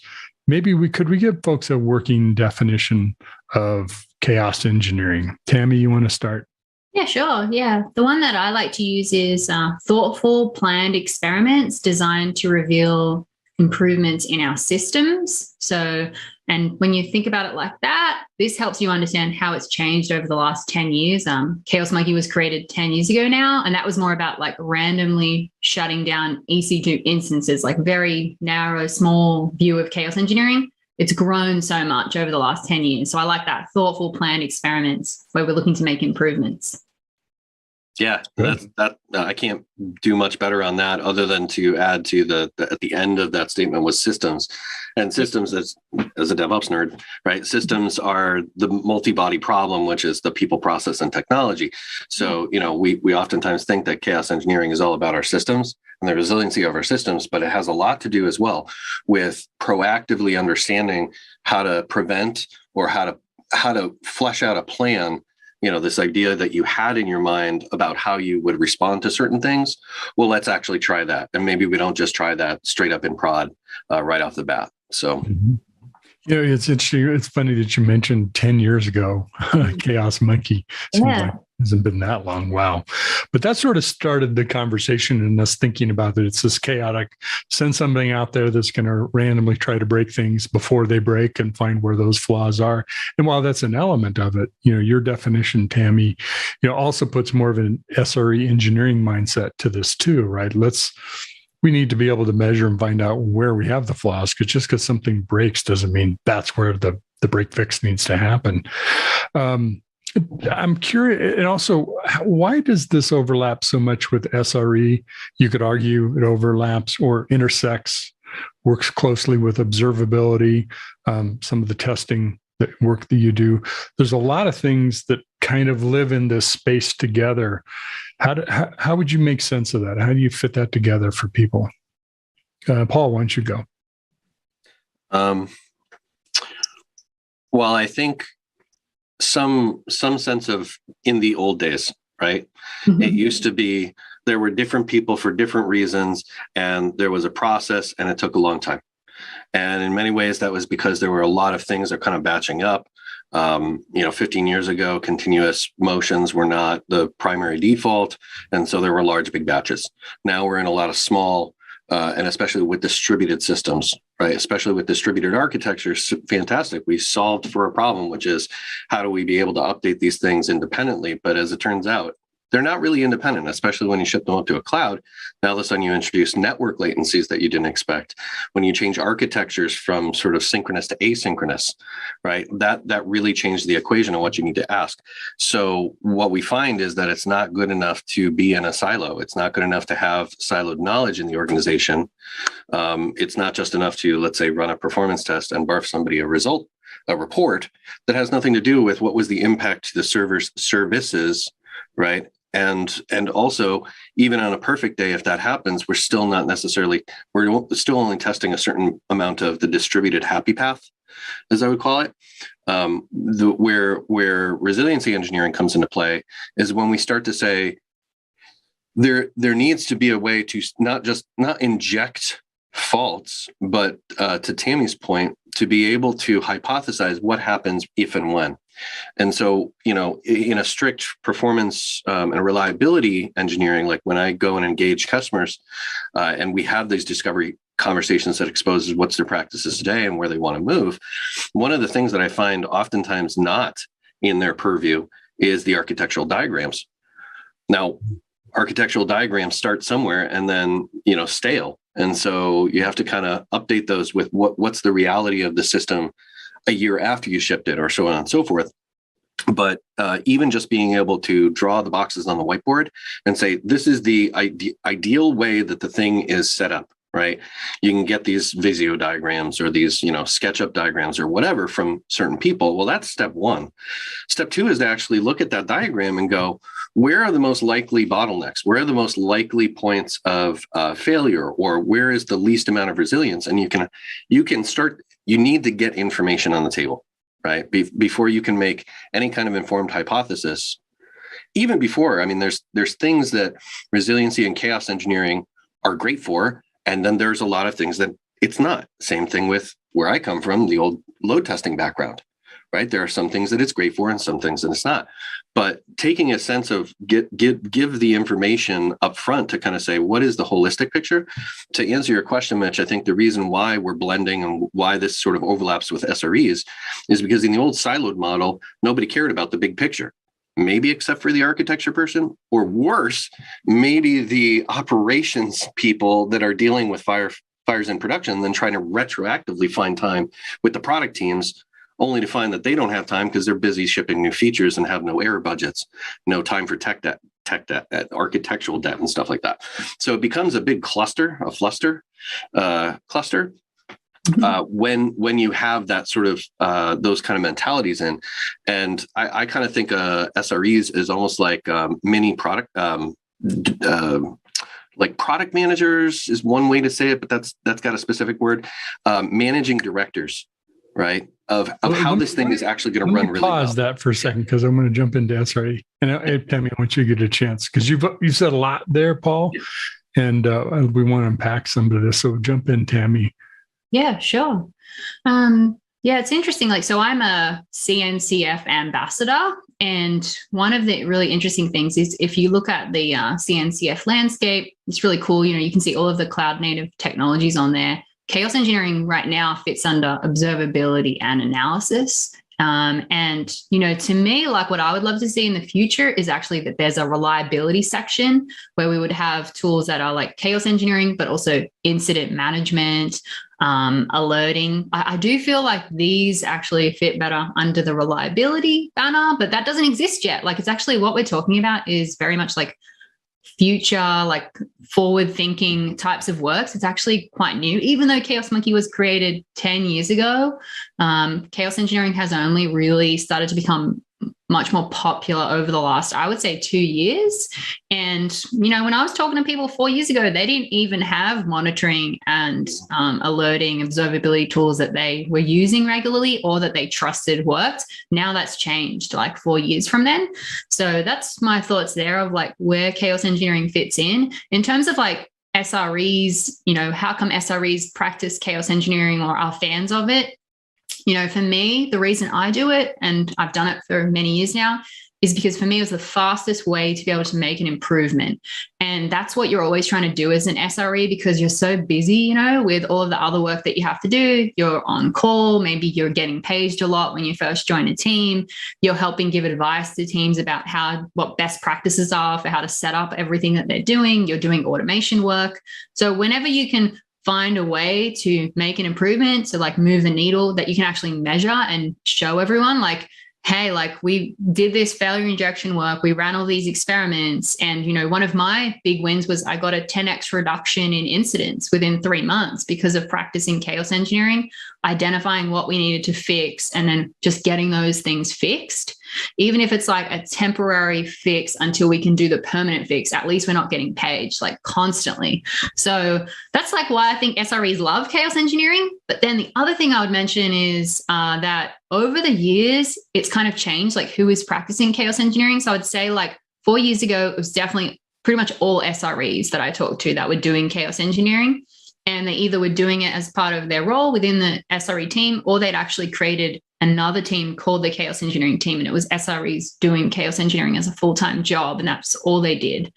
And now, though, what I see is we still have lots of SREs doing chaos engineering, even more than before. There's those dedicated chaos engineering teams, but there's also QA teams that are practicing chaos engineering. That's really popular now, and performance engineering teams. And I'm actually seeing product managers say, we want to do chaos engineering for our products that we're launching. So yeah, it's like expanded, which is exciting.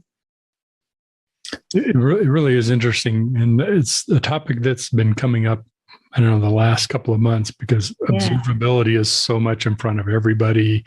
Chaos engineering, all these SRE, all these topics is, I was thinking about Chaos Monkey, and you're mentioning that. That was really just a representation of the world we're now living in, and not Chaos Monkey itself, but everything is changing all the time. And you can't do manual things. It can't be manual break fix all the time anymore, because the environment's changed by the time you might go to break fix it, right?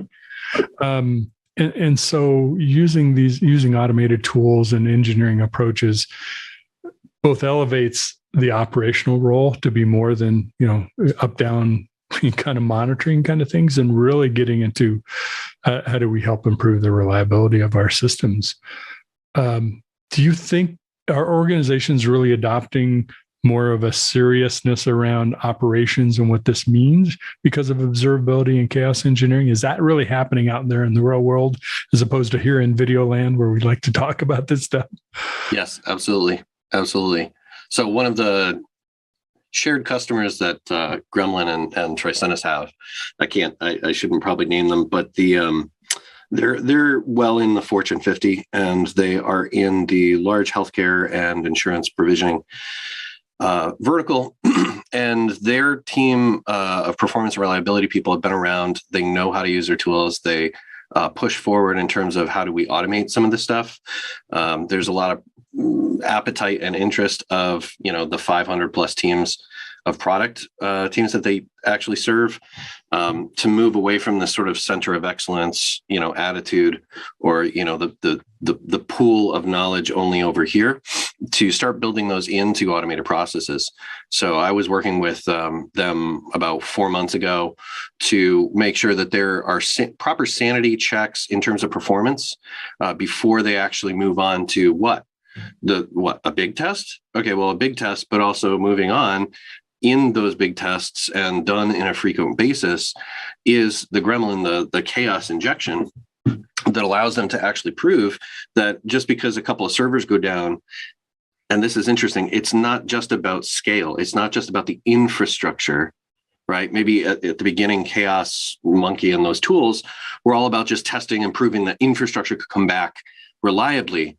But what they actually do, and a lot of our customers actually do this with Neoload, is not just, it's not just about putting pressure on your systems. It's about handling these long-running tasks, especially in insurance and healthcare. There are claims processing that takes upwards of minutes to go through all these like back asynchronous queues and stuff like that, from system to system.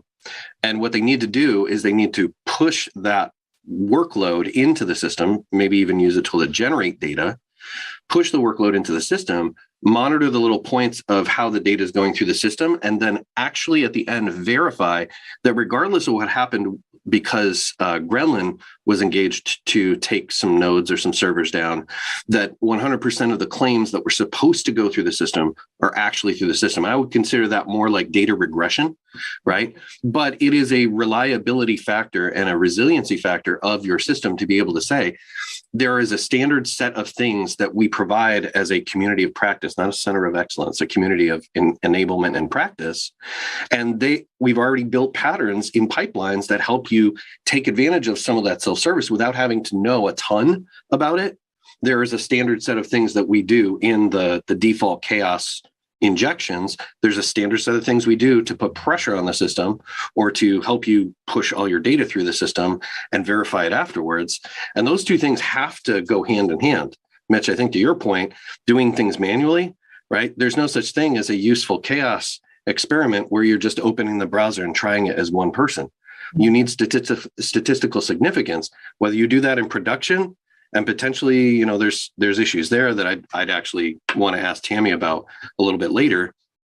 Or whether you're doing this in a pre-prod environment, it's still teaching you things. It's still helping you build that, okay, we didn't know about that. Let's fix the architecture diagram. Okay, we didn't know that it's going to engage those alerting systems. Oops. And now our storage mechanisms, the people on our storage team are freaking out. And they didn't even know why they were freaking out until we started talking with them. That has to be planned. And you have to have emotional and situational intelligence about your organization, especially if it's a bigger organization, before you start doing these things. It's a great question, which I was going to ask also is, do we do this in production? Is that where the real benefit comes from? Do we do this in test and in sandboxed environments? What do we learn differently from both? I totally get we don't want the security group freaking out when it looks like something's been compromised because we found some buffer control overflow issue. But we do need to know that production is resilient too. I mean, Tammy, where does this belong? What do you do in each of those environments? Yeah, I always like to say, practicing chaos engineering in production, it's a journey. It's not something that people do on day one ever. And, the way to get there successfully is that you do start in lower level environments. My recommendation actually, I love Paul's term community of practice. What I like to do is tell everyone, learn how to do chaos engineering first in a demo environment, not even actually your applications with your data. Just have a demo application. You can get a great one off GitHub called Bank of Anthos that Google created, and it's an internet banking application. That's an awesome one. We can share the link to that and just inject some failure there because it runs on Kubernetes. You can learn more about how Kubernetes works, doesn't work in different situations.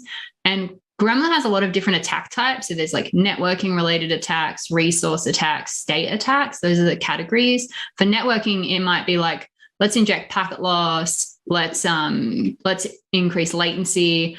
resources, disk, IO, memory, CPU. So there's a lot of different things you can do. And often it's also about like planning the experiment, combining different types of attacks for different amounts of times. One of my favorite attacks is called a black hole, where you make a service disappear and then you see what happens to its dependencies. And like Paul said as well, it's not just about like, oh, the service went away, like, did it come back? It's also like, how does that look to the user when a user's logged into internet banking and suddenly the balance reader isn't working? Can they send deposits? Can they make payments? Like, do they see error messages?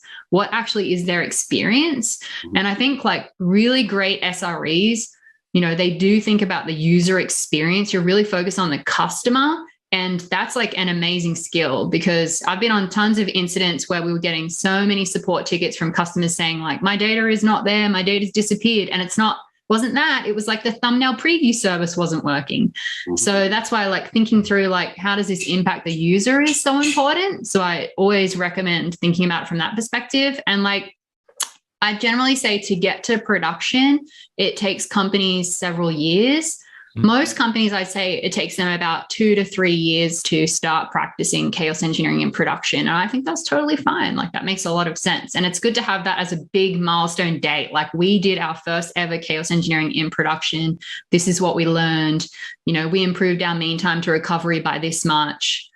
So yeah, I've got lots of cool customers that I've seen do that. And it's really exciting to like celebrate it as well. It's not easy to do. It's a challenge. Yeah. Of a crawl, walk, run, to use that, you know, familiar analogy, but it makes a lot of sense. What do you see? Is there a kind of a typical stages of evolution that people go through? I know they're not probably formally named, but what does that journey look like? So if somebody is in the middle of it, they kind of know where they are, what might be next. Or if they're starting saying, I have no idea what this might look like. Can I get at least some clue of where I'm headed with this? Either one of you have some thoughts on that? Yeah, I think what Paul mentioned there as well, like about how he's working with a customer that's using Tricentis and Gremlin, like that story is like really common, I would say, that folks start a community practice, they help everyone learn how do I do chaos engineering, then they try and think through like what experiments do we want to do here within our organization, how do we automate that? And when you think about automation of chaos engineering, there are different ways to do that. Most common way is actually integrating it into your CI/CD pipelines. So we see a lot of people doing that. Like, for example, with Jenkins. Jenkins is very widely used by a lot of big enterprises. And that way you can just run all of your suite of chaos engineering experiments. People sometimes call it a reliability gauntlet, which I like that term. I think it's pretty cool. That makes it so fun. And it's like, you got to pass the reliability gauntlet. Did you do it or not? And then they report back on the results in an automated way. So when you come in, you know, the next morning or that afternoon, you can see, I need to fix these issues because it didn't pass and I'm not able to get to production until I pass all of these experiments. And then the other way you can do it is by scheduling game days to run, but in an automated way. So game days is another great topic. I really love them. Once you run a game day once, you can then automate it and you can say like, let's do the DNS game day, the DNS failover game day every Wednesday. It's just going to happen. And if something goes wrong, then, you know, that's great. We'll go and try and fix those issues. But that's the journey that I see. Definitely like start small, gradually expand your blast radius of teams and experiments and, you know, the impact that you're working on. Like I never see anyone be like, let's start really big and then go to smaller. Like, throw caution to the wind. Let's go for the whole enchilada here. Let's bring it all back. That has a lot to do too with like the amount of antibodies for failure and risk and security and all the things that are in these larger companies. I only focus on larger companies in this conversation because they oftentimes have problems at scale. They have problems of systems at scale, legacy code as opposed to just greenfield unicorn sneezing rainbows kind of stuff. They also have a lot of compliance and regulation that they have to deal with. And these things I don't consider them as bogging down. I consider them as grown-up problems. You know what I mean? We can argue about the finer points of, you know, what specific PCI compliance thing you don't agree with, but ultimately, like this is business, and there's reasons for Sarbanes-Oxley and stuff like that. So when you have to live in that world, yet you have these potential new technologies or approaches, it's really important not just to, I mean, Mitch, you mentioned before we started that it was like, we don't want this to just be a big agreement fest, but I'm having a hard time disagreeing with anything Tammy says. And so if there's any kind of way to sort of challenge Tammy, what you just said, not the specific points of it, but to take it forward and say, okay, well, the DNS game day, right? Anytime you want to do something, you might get to a point where something is scalable in a community of practice. That's a great point, but that doesn't make sure it happens on a regular basis. There have to be people, like I'm saying, an SRE mindset that's almost like a managing director of this particular, and you have your portfolio of projects. One of those projects is being the lead on making sure this thing is open, available, good space, safe space, and it happens, right? Same thing with book clubs, same thing with, other community of practice enablement sessions. That takes effort. And so my question or my challenge to all of us is try to figure out how do we make sure that we empower people to sell that up, right? What are a couple of easy takeaways that can be like, not only do we wordsmith and move away from this sort of attack, and like these are faults and we're going to definitely do it in production. How do we move the language to an appropriate way? I think things are happening there, which is good, but also how do we arm and empower people who see the value from a technical perspective, but don't necessarily know how to sell that throughout the organization? What would you say to that, Tammy? Yeah. So actually, I get asked this a lot from folks. How do I learn chaos engineering and how do I explain it to others? And so what I did, because I wanted to make that very scalable, like how I would help people learn that. So I created a certificate, actually. So if you go to gremlin.com/certification, you can take a free certificate, and it only takes 30 minutes, but that's going to really give you all of the information for like, how do I really get buy-in from my leadership team, from my greater org, to be able to start practicing chaos engineering, so everyone understands like what's the ROI, but also to make it inspiring and exciting and to help you learn how to do it technically. Like that's a really good certificate. And then if you do well on that, you pass. There's also the second level, which is the professional level. That's definitely a lot harder, and you're going to have to be someone who's practicing chaos engineering regularly to be able to pass that one. But I would say, like, I'd recommend that you go and get certified, because that will help you understand how to communicate chaos engineering and all of the benefits to other people. The other thing I did too, which I can share a link for, is I made a demo Confluence wiki site, actually. So many people were like showing me these chaos engineering wikis they'd made. And I was like, these are really cool. Like, I'm just going to collect all the best parts and put it into this one wiki. And then I actually made it public. So anyone across the world can go and look at this like public chaos engineering wiki. Love it. So yeah. And it's got a maturity model and everything. So that sort of stuff is pretty cool. And we're continuously expanding on what we add into this wiki. So it's like an open source wiki for everybody. So that's one of the true signs of an SRE mindset. Right? It's not just do the work and there's no superhero capes, right? That the anti-pattern superhero. No, it's sharing and exploring an area together and kind of helping people, like pushing people forward without necessarily. Yeah, that's super cool.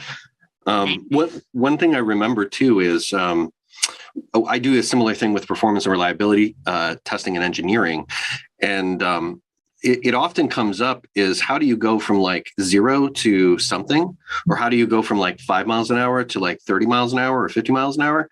And it is a journey, right? And it takes time. But one of the paradigms that I use, I go back to Kent Beck. He has this notion of the 3X model: explore, expand, extract, which has more to do with, finding good ideas and capitalizing on them and being the leader in X and whatnot. And the explore, expand, extract is, in the explore phase, you're digging a lot of little holes to find where the gold is. And it's the same thing when you're starting out trying to build communities of practice. The emotional intelligence is number one, that you have to start small and find where the actual appropriate is, not something that is cool to you, but something that's really cool to multiple people in your organization, right? At Tricentis, as part of incubation engineering, I'm doing a lot of that. And what I find is to have that idea seeded through many people in the organization and get their feedback, but also if it ends up actually being a great idea, to be able to actually now have, sort of preemptive champions for that thing, because they've started to to know and aware of that. That's one step in the explore phase. Expand is now you have something scalable. Now, what do we have to do to put in place from a program thinking perspective to make sure that there's at least a certain amount of time where this is executed predictably for people, executed effectively for looking back and saying, how did this program work? And are we capturing the right ROI metrics? And is it really working or is it not? Does it need adjustment? And then the extract phase is mostly like, we've got our stuff together. We know how this works, and it can expand to the entire, or that 500 teams kind of situation that I was talking about. That takes a little time. But one last part about that paradigm is in my incubation work, right? I give people time box amount of time. If an engineer comes to me with a good idea, right? Maybe it's chaos, right? They want to go chaos testing, something like that, right? Fine. Let's time box that so that it's not like this is going to last forever. Good project management 101, right? Let's also, if you're a great engineer, but you don't know how to sell this upwards and get alignment and agreement with your leadership or with our leadership internally or with somebody else or with the customer, I can put my business analyst hat on and be your business analyst for hire, for rent for a little time and work together. But the point there is that at the same time, you're evolving the actual technical elements of the thing, you always have to be situationally and organizationally aware of how to sell that, how to grow that out, and figure out how to report that in such a way where people go, yeah, sure, carry on, right? This looks good, as opposed to, what are you doing? No, I'm sorry, So that part of it is just you've got to pair both sides of this. There's a social and business story. There's a technical side story.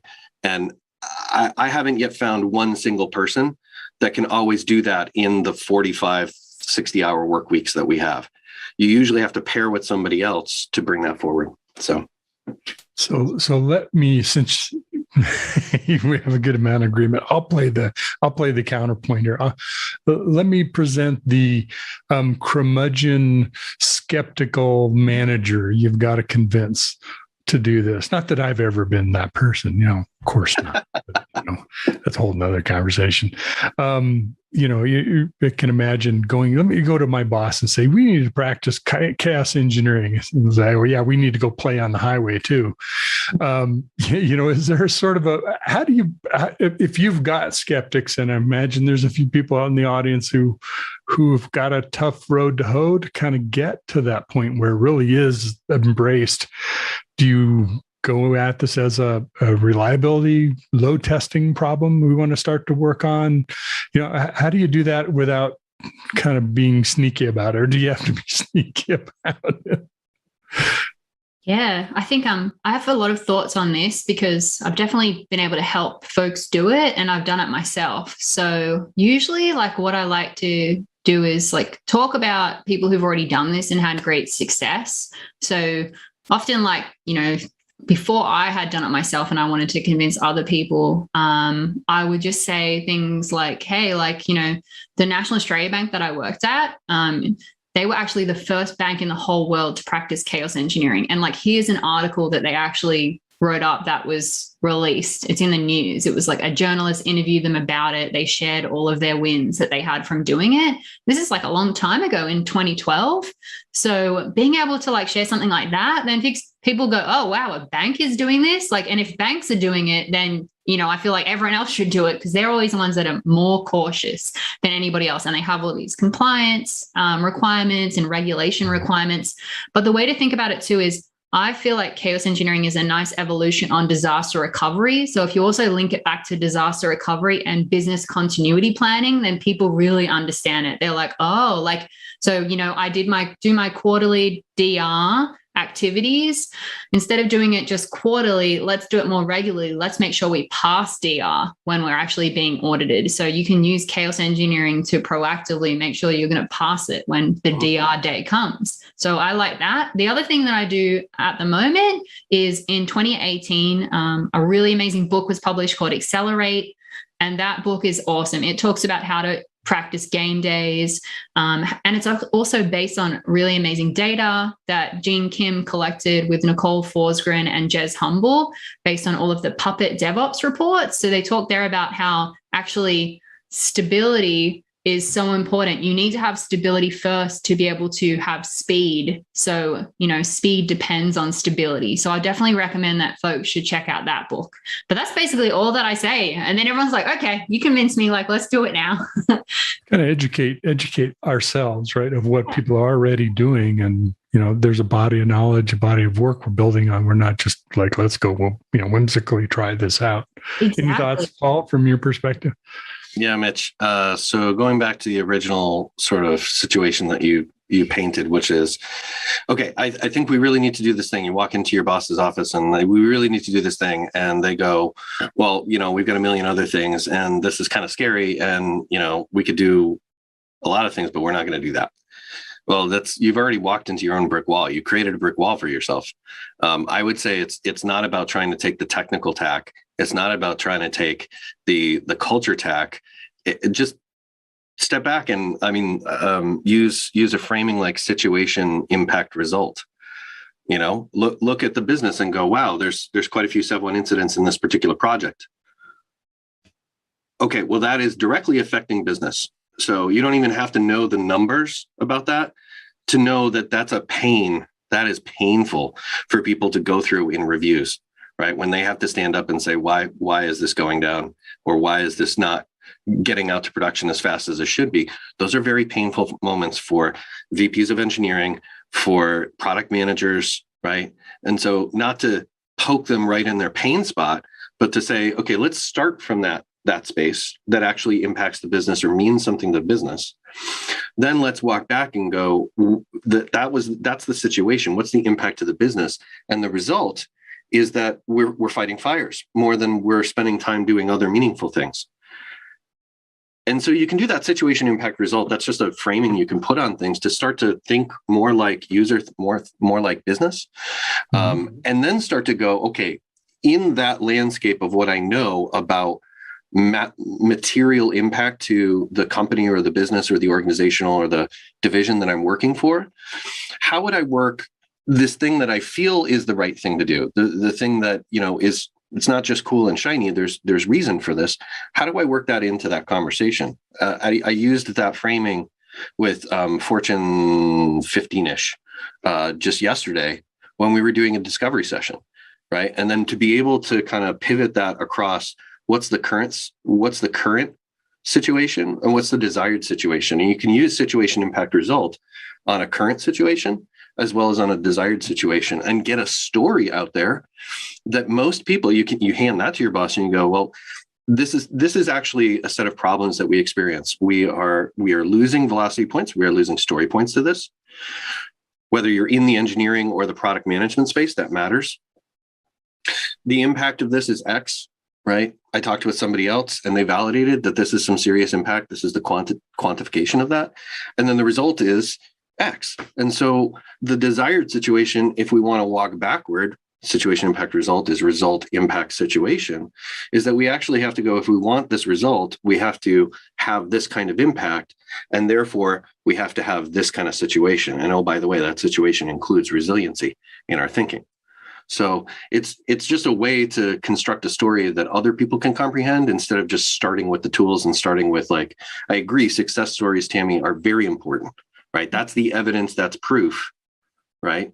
But proof points way down at the bottom before people are even TLDR it for me, right? Like, how does this affect me? How does this affect people above me, right? What if we don't do this? That has to be there, I think, for most people to get it right off the bat.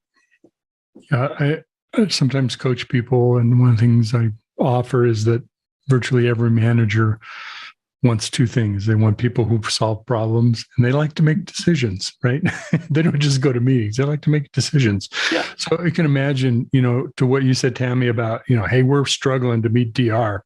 Like the last two have been hell to get through, sort of our own, our own unicorn project or whatever.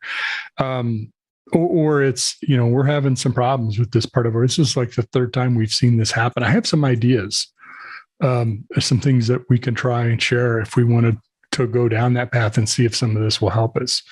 So you can come to somebody with, we have this problem, not news to you. I know you're struggling to try to figure out how to solve it. And I've got some ideas, maybe some solutions, and we can try it and see what kind of results we get. Well, we're close to the end of our time. I'd like to wrap up for have both of you, if you were, and you probably do, if you were mentoring someone in an SRE role, using someone utilizing chaos engineering, or on that journey to bringing that into their organization. I know it's always hard to boil it down to one thing, but what is a piece of advice or learning that you would share to somebody who might be mentoring? Tammy, would you go first? I think one of the things that I like to say when I'm mentoring folks is what are your own personal goals? And if you imagine yourself in the future in 10 years, what do you want to be doing? And a lot of people, they really want to be the best engineer that they can be possibly. So it's what should I learn? How do I do that? And, how do I share my ideas for what I would like to do? So a lot of it actually is I tell folks to focus on developing your communication skills, but also just be super fun to work with, bring joy to work, make it engaging and exciting for everybody else, share new things that you're learning and finding. And that just creates this awesome, collaborative environment. So, yes, you need to learn your technical skills, but also there's all these other things that are going to really help you with your career, especially if you want to practice chaos engineering. I focus a lot on how can I try and make chaos engineering inspiring and engaging? Because I think that's just makes work also more fun and great as well. And you get the results too. So it's win-win, You do that. You definitely do that. Just preparing for this example of that, going through the pantheon of stuff that was out there that Tammy put out there is really great. Speaking of the one bullet point I would say is own your own learning. Right. No, I'm as much as we must push the certain responsibility of allowing us to have a knowledge and learning organization in companies. It is the responsibility of the employer to properly coach and bring people up and learn. The fact is, you'll go from organization to organization. What stays the same is you. Right? What you're responsible for is still you. And the number one thing that you can do is be responsible for your own learning. So, read books, watch videos, take time to do this, right? Even if it's a little bit of out of office stuff, definitely have a life separate from work, but find a way to carve some professional development time either into your full-time job if you have the luxury of that, if you have the right culture of that. And if you don't, you're still responsible for yourself. So find the time, the little bit of time, if you can, outside of that, and figure that out. It doesn't have to be hours a week. It can be a half hour a week.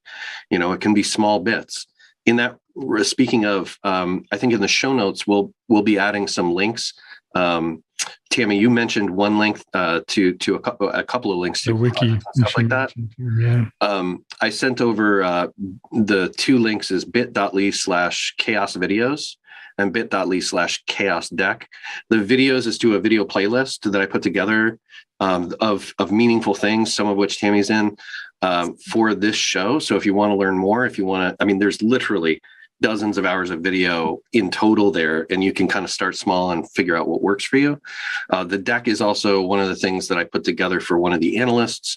Our approach is, the approach of chaos engineering and what are some of the factors that go into that journey and how to start engaging people right.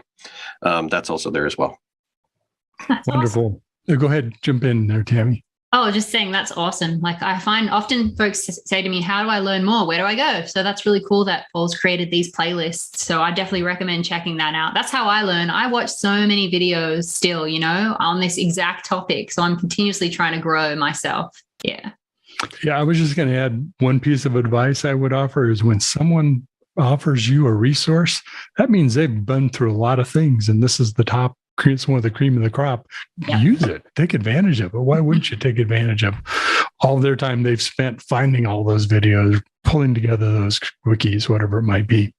Well, Tammy, Brian Bateau, and Paul Bruce, thank you to the both. Thank you to your organizations, Gremlin and Tricentis, for having you with us today. Appreciate all your sharing. I know we could explore this a lot more, and hopefully we'll get to do that in a future topic to you. So thanks, everybody. And thanks, everybody, for joining us. Sure and check out our next DevOps Unbound and our DevOps Unbound roundtables. Thanks so much, Mitch. Thanks, Paul. Thank you, Tammy. Thank you, Mitch. All right, ciao.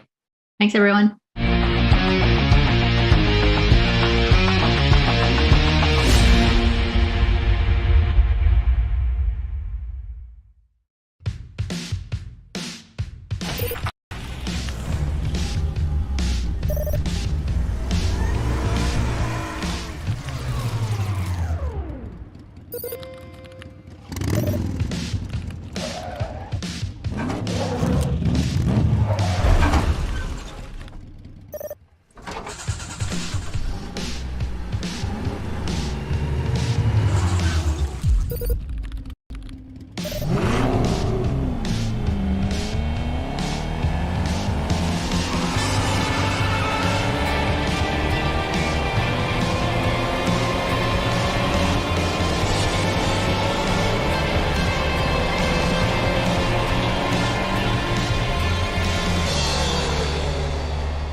All right, next up, we've got our Something Old segment. This is from the recent FinCon DX event that happened in December. This is a presentation by Shayinka Harry, who is the manager of Agile Transformation over at Quality Works Consulting Group, and she discusses how to introduce Agile Transformation to your organization. This is a case study of how her organization, her team planned and initiated an Agile Transformation effort at a local bank in Jamaica. Lots of takeaways in this presentation, and hopefully something that your organization can use as well. Let's go ahead and roll it now.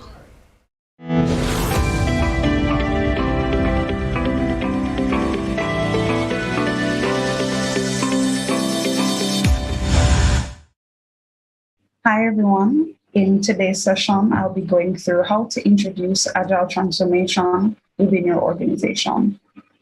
Now, a little bit about me before we get into the actual session. I am Shayinka Harry, an Agile coach and the manager of Agile Transformation at Quality Works Consulting Group in Jamaica. I have over 5 years of experience working with product teams in the US, Caribbean, and Latin America. I've worked with enterprise-level teams to define how they go about supporting their delivery teams, and I have about 6 years of experience in the finance and e-commerce space. Now, on today's agenda, we'll be covering 4 things. We'll be looking at Agile Transformation versus Digital Transformation, delving into what exactly is Agile Transformation, looking at how to plan and initiate your own Agile Transformation, and then some common problems to look out for during your process. Now, looking at how Agile Transformation differs from Digital Transformation. There are usually 3 key areas that need to be considered when looking at how initiatives are executed. You have your people, your process, and your technology. Now, the technology aspect of it covers the tools and mechanisms that will be leveraged to work faster. For instance, you're moving to the cloud, or you want to automate some processes, or you may be looking to migrate from your legacy systems to more current versions. This is what digital transformation focuses on. When you look at the people aspect, it is usually the biggest blind spot in a digital transformation, but your people, who would be your employees or your leadership, are the primary enablers before any tech can add scale and speed, and also before your customers can start realizing and experiencing the benefits of your digitization. When it comes down to the process portion, you have to be clear on how work will be done to achieve whatever end goal you have in mind. It is all well and good to say we're digitizing, but do you know how this new or improved tech will solve your customers' problems?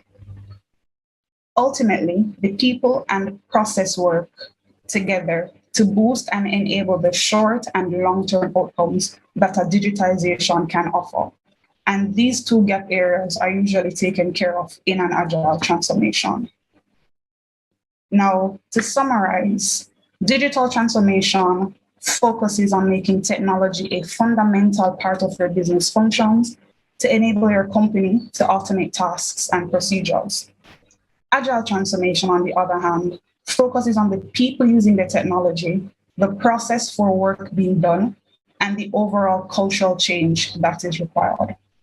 So as you can see here in the diagram, I've just given you a graphical representation showing that digital transformation focuses on the technology side of things. Agile transformation closes the gap on the focus areas by focusing on your people and process.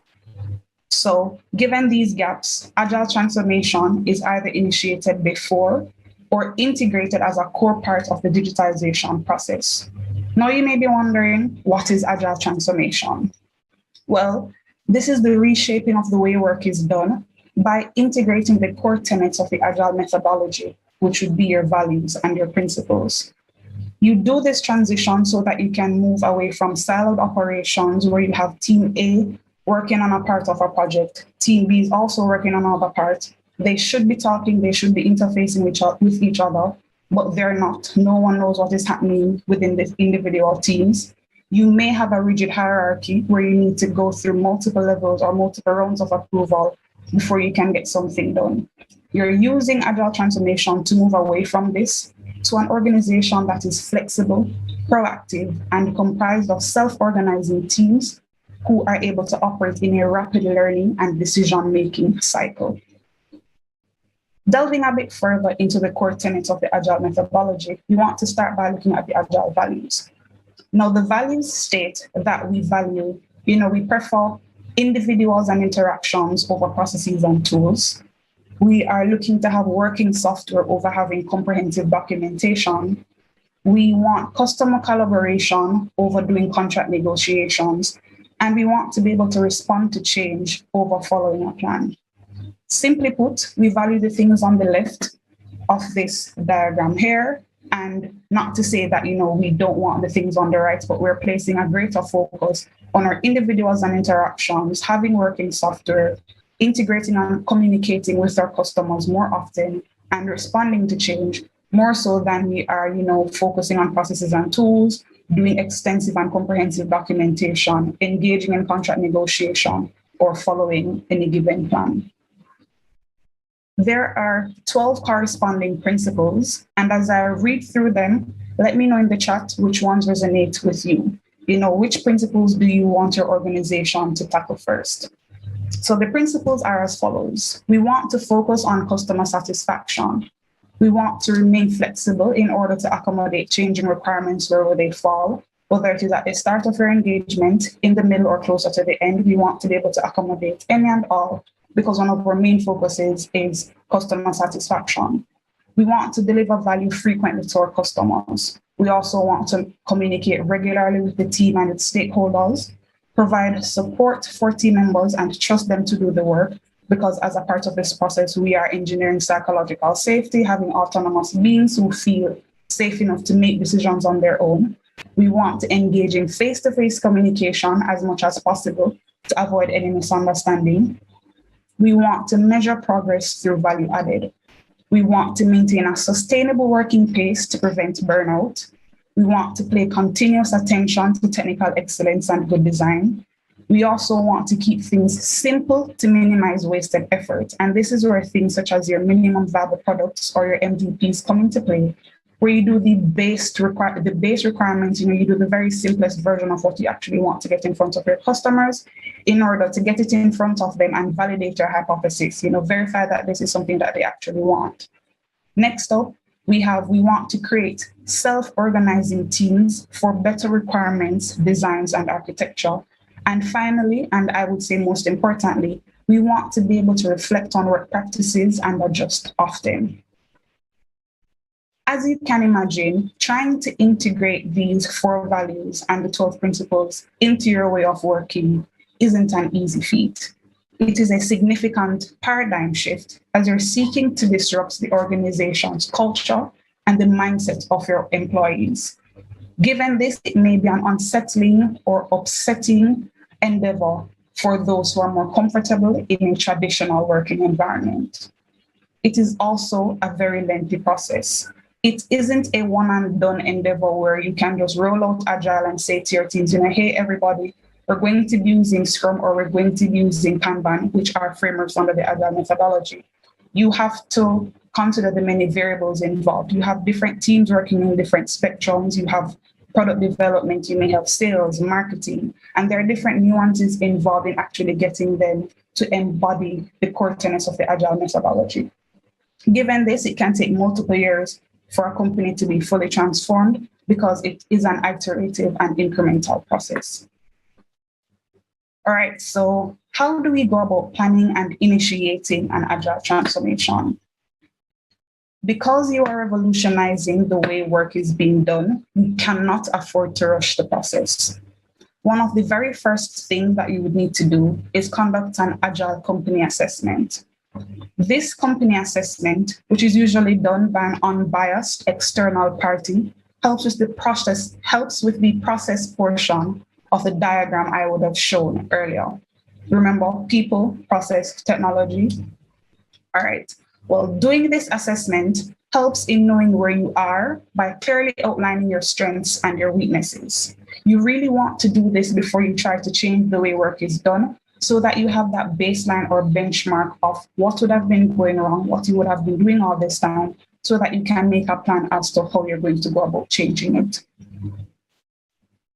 Now that you have those assessment results, you can more accurately frame who you are and define who you need to become in your transformation vision and mission statements. Within these statements, you can answer questions such as, what direction do you hope to take your company? What do you want to achieve? And how do you know you've gotten there? Setting up success criteria so that as you're working, you can say, yes, we have attained what we actually wanted. The third thing is to create a playbook for your transformation. Now, this is a carefully crafted plan that gives a high-level view on the overall scope and pace of the initial phase of your transformation. And again, I would like to emphasize initial phase because it's going to take multiple phases, multiple iterations for you to become transformed. Now, this playbook is generated from the results of the company assessment. This piece of work would be compiled by that external party who would have carried out that piece of work, as they would have a concrete understanding of the principles of Agile. Now, this initial playbook can be broken into 4 phases. You have your crawl state, where you're bringing awareness to your issues and you're learning and practicing Agile. The second state is where you're walking. You're gaining confidence in your growth. You're getting comfortable with Agile practices. You're able to adapt and optimize. Next up, we have your running. You have courage in your practices. You're able to plan, build, and release quality products and processes more efficiently, but with some amount of support. And the final state is you're able to fly. You're able to innovate on your processes, defining roadmaps to maintain agility with a culture and a focus on continuous improvement. The fourth step, identifying pilot teams and projects. Nothing convinces skeptical executives like teams of their own employees having verifiable impact through Agile working. With pilot teams, you can demonstrate the value of Agile ways and use the successes as well as your failures to create plans for scaling to the wider organization. So looking at initiating your transformation, before you get into the full swing of your execution, you'll need to equip your team with some background information on what to expect. The best way to do this is through training your leadership and your pilot teams. Give these teams a crash course in the Agile way of working by running project simulations. This will give them perspective on what they will need to give to the process and what they can get if they all work together. Remember, nothing beats learning through doing. Once your leaders have gotten this introduction, it will be much easier to get upper management on board and excited about what is to come. It takes us to our second step, which is identifying your leaders and your champions. Find persons within your organization that can serve as your agile evangelists to get others in the organization to come on board. The third thing, create an agile change team. Your leaders should now know what to expect, and they're hopefully motivated, energized, and excited about what is to come.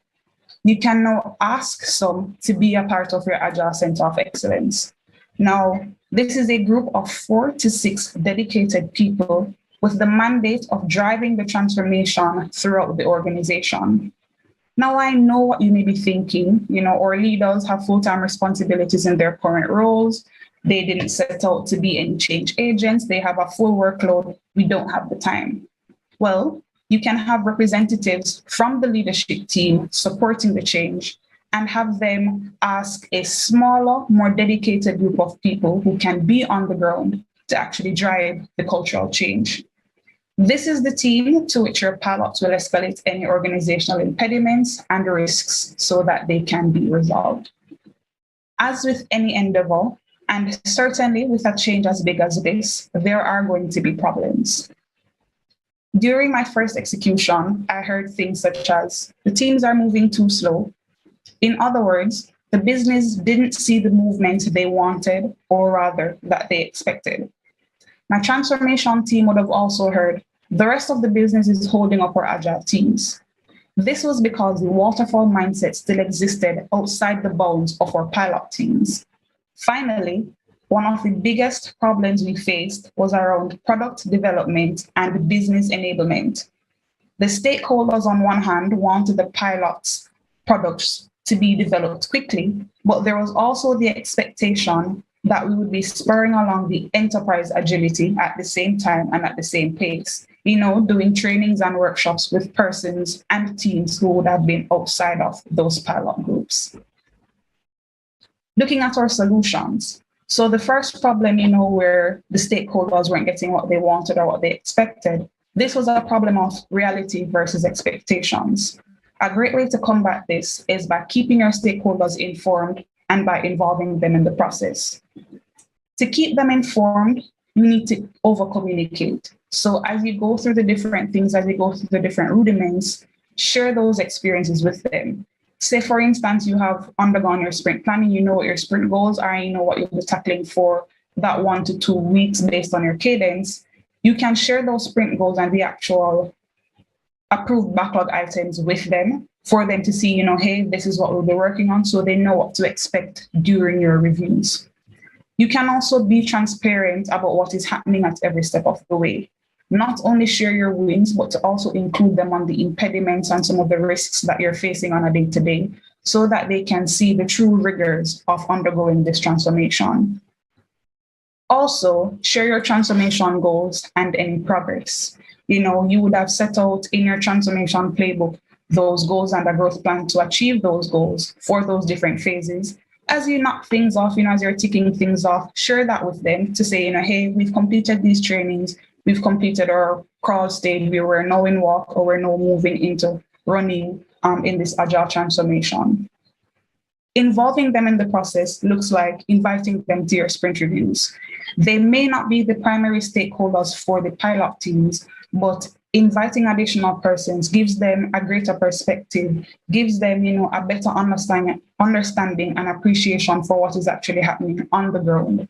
You can have transformation retrospectives where, similarly to your product teams doing their sprint retrospectives, you can have conversations with your different stakeholders around what has been working, what has been going well for your transformation, what hasn't been working, areas that you can improve, and then bounce ideas off of each other to see how you can progress.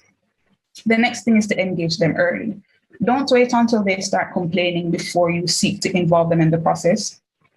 Bring them into the loop earlier so that they can see the true rigors of the process and not have any misconceptions about what is actually happening. The next problem and its resulting solution: external teams cause bottlenecks. Now, a good way to combat this is to identify your dependencies from early. So say your pilot teams need some information from marketing, they need sales to do some work, they may need some documentation or some supporting evidence from legal. Identify these from your grooming sessions as you're going through what you actually need to get done.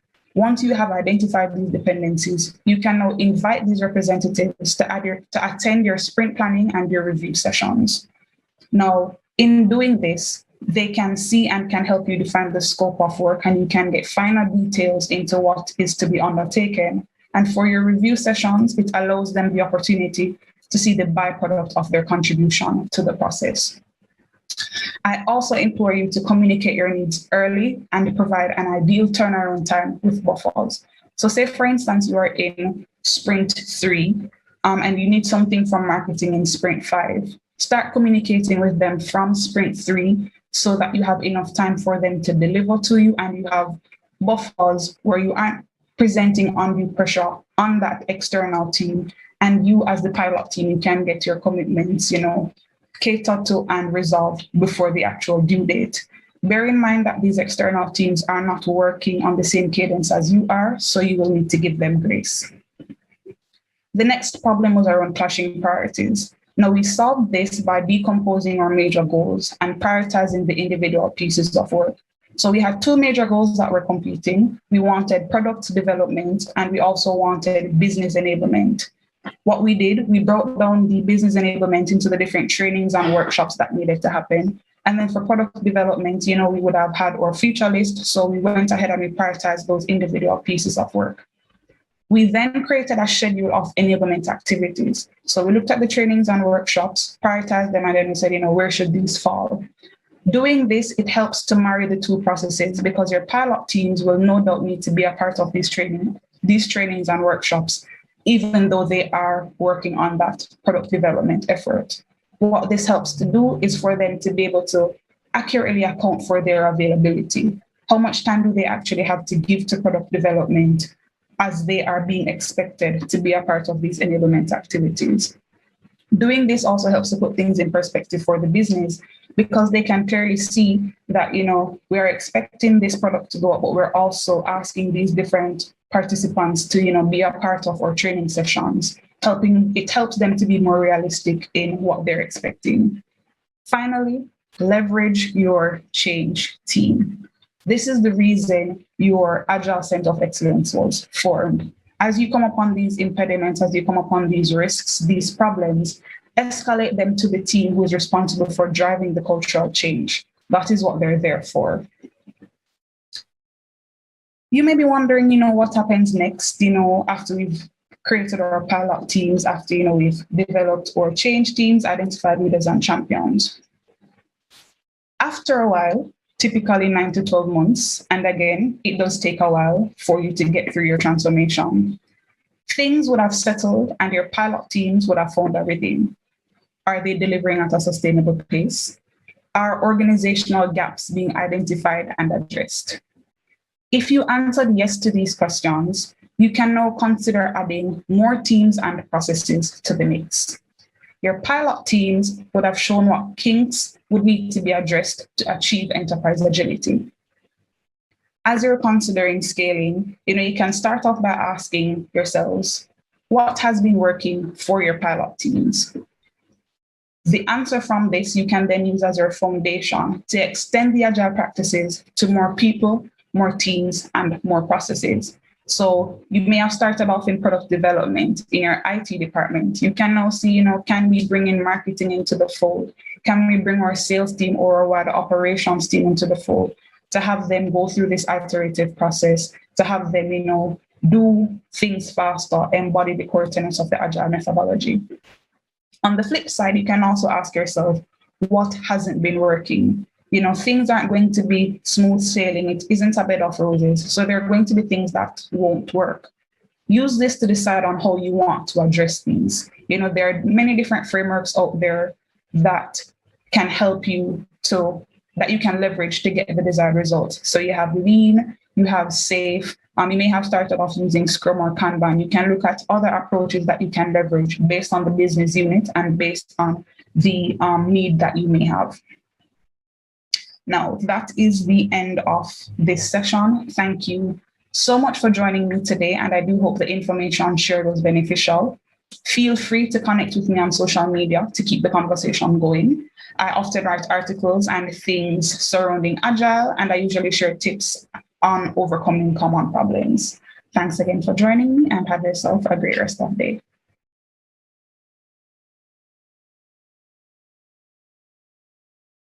Hey everybody, happy Tuesday. This is Charlene O'Hanlon, and I'm here now with the headlines. First up on DevOps.com is an article on the CI/CD challenges associated with DevOps for Salesforce. Salesforce has become more than a CRM system. It has evolved into a full-featured ecosystem and a low-code platform that made development far easier and more approachable than traditional code-based platforms.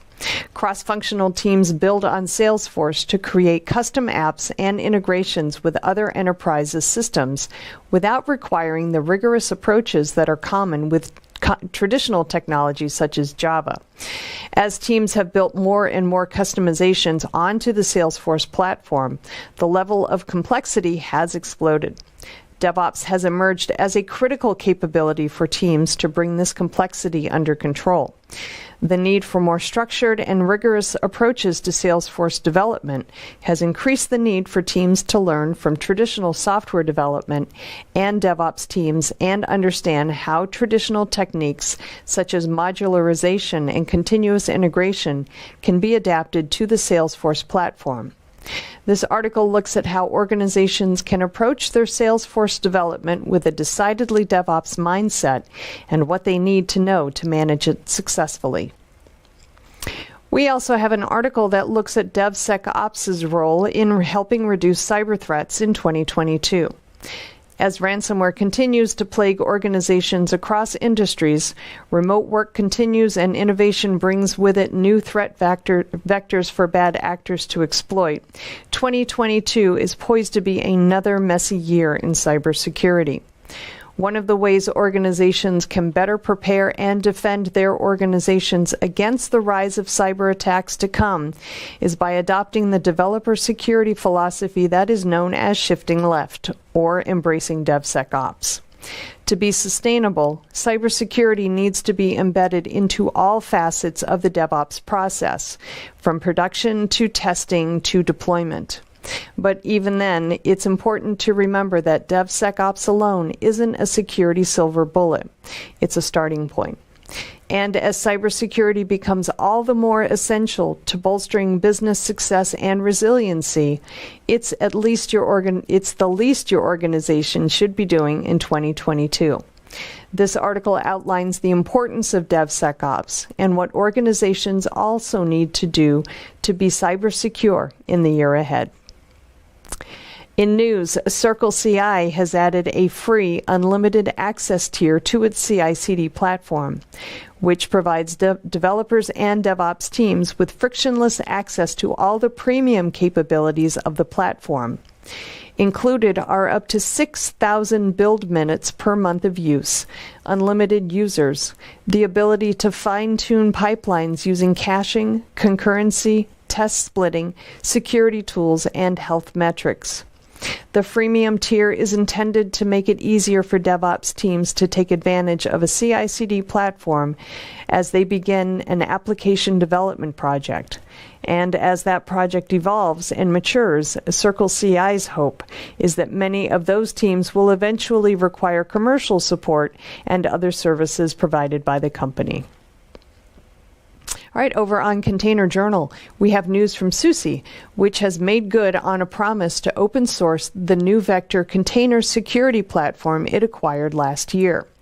The company said an open source security platform will make it easier for more developers and DevOps teams to apply DevSecOps best practices to cloud-native applications by making a container security platform readily available at no cost.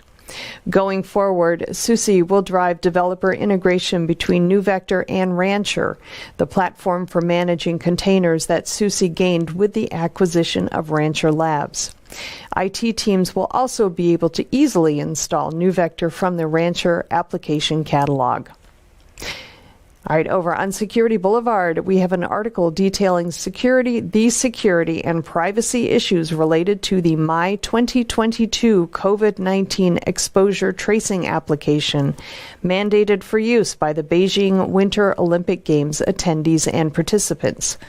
The app is required to be used by any member of the press, athlete, and/or delegation attending the Olympic Games, which are scheduled to begin February 4th, and it is the avenue by which visitors submit required health customs information for those visiting China from abroad, which includes submitting passport details, demographic information, as well as travel and medical histories. Additionally, the app enables users to engage in real-time chat, voice-audio chat, video transfers, as well as receive news and weather updates about the Olympic Games. But researchers at the Citizen Lab at the University of Toronto dug into the app and found numerous security and privacy issues that may allow it to be used for other, more nefarious purposes. This article details what those issues are and offers a nugget of advice to those heading to the Olympic Games. Only take to China what you are comfortable leaving in China. Having been there myself, I can attest to that. And finally, we take a long look at President Biden's recent memorandum that gave the NSA the type of authority over agencies operating national security systems that the Cybersecurity and Information Security Agency has on civilian agencies. Depending on how you look at it, the directive is an example of the administration either delivering on its promise to bolster cybersecurity or being a little slow putting teeth into the executive order the president signed last spring. Or maybe it's both. National Security Memorandum 8, also known as Improving the Cybersecurity of National Security, Department of Defense and Intelligence Community Systems, represents the implementation of last spring's EO 14028, which set out cybersecurity requirements for national security systems, or NSS, sprawled across the federal government and those that contain classified information or are crucial to military and intelligence activities. The memorandum named General Paul M. Nakasone, Commander, U.S. Cyber Command, Director, NSA, and Chief Central Security Service, as National Manager for NSS. This article offers some insight into what the NSA will be able to do under Nakasone's direction and what it potentially means for national security systems moving forward. All right, that's it for the headlines for today. Please check back with me on Thursday when I will have a fresh new batch for you. Until then, I hope everybody has a great day. Please, whatever you do, stay safe. CISO Talk, to hear how real-world CISOs are dealing with today's real-world issues. From enabling secure remote workers to accelerating secure cloud adoption, defending against a pandemic of security attacks and beyond. CISO Talk covers the cyber topics you want to learn about. With your hosts, Unisys CISO Matt Newfield and MediaOps CEO Alan Schimmel, featuring a revolving panel of CISO cyber experts. This is where CISOs talk. Join us on digitalanarchist.com and techstrong.tv. This is Digital Anarchist. Hey, everybody. Welcome back to Techstrong TV. I'm Charlene O'Hanlon, and I'm here now with Esko Hanula, who is the VP, Vice President, Product Line Management over Capado, or is it Copado? I always get it wrong. How are you, Esko? I'm good. Good to see you, Charlene. It's great to see you. It is Capado. Okay. Yeah, you say either, I say either. You know, it's kind of that same thing. But Capado, what does Capado mean? I have been told that in Argentina, it means things that are cool. Oh, okay. All right. Well, I'll have to check that out myself, but that's pretty cool. So thank you so much for being on Techstrong TV. I'm interested in talking with you about kind of the automated testing market, what's happening these days, and maybe talk about some trends that you guys are seeing, and then maybe even dive into some predictions for 2022. Sounds interesting. All right. So let's kind of do a quick lay of the land, if you will. Automated testing, Capado is very much a player in that space. So you guys have customers that are large and small, pretty much range. They run the gamut. And how have you guys seen kind of that customer profile changing over the last year or so? Has anything kind of changed in that regard?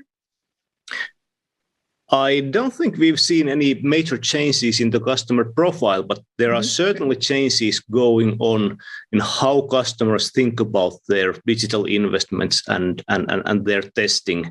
And maybe one of the big things that are influencing everyone at the moment, that the customer interface is digital.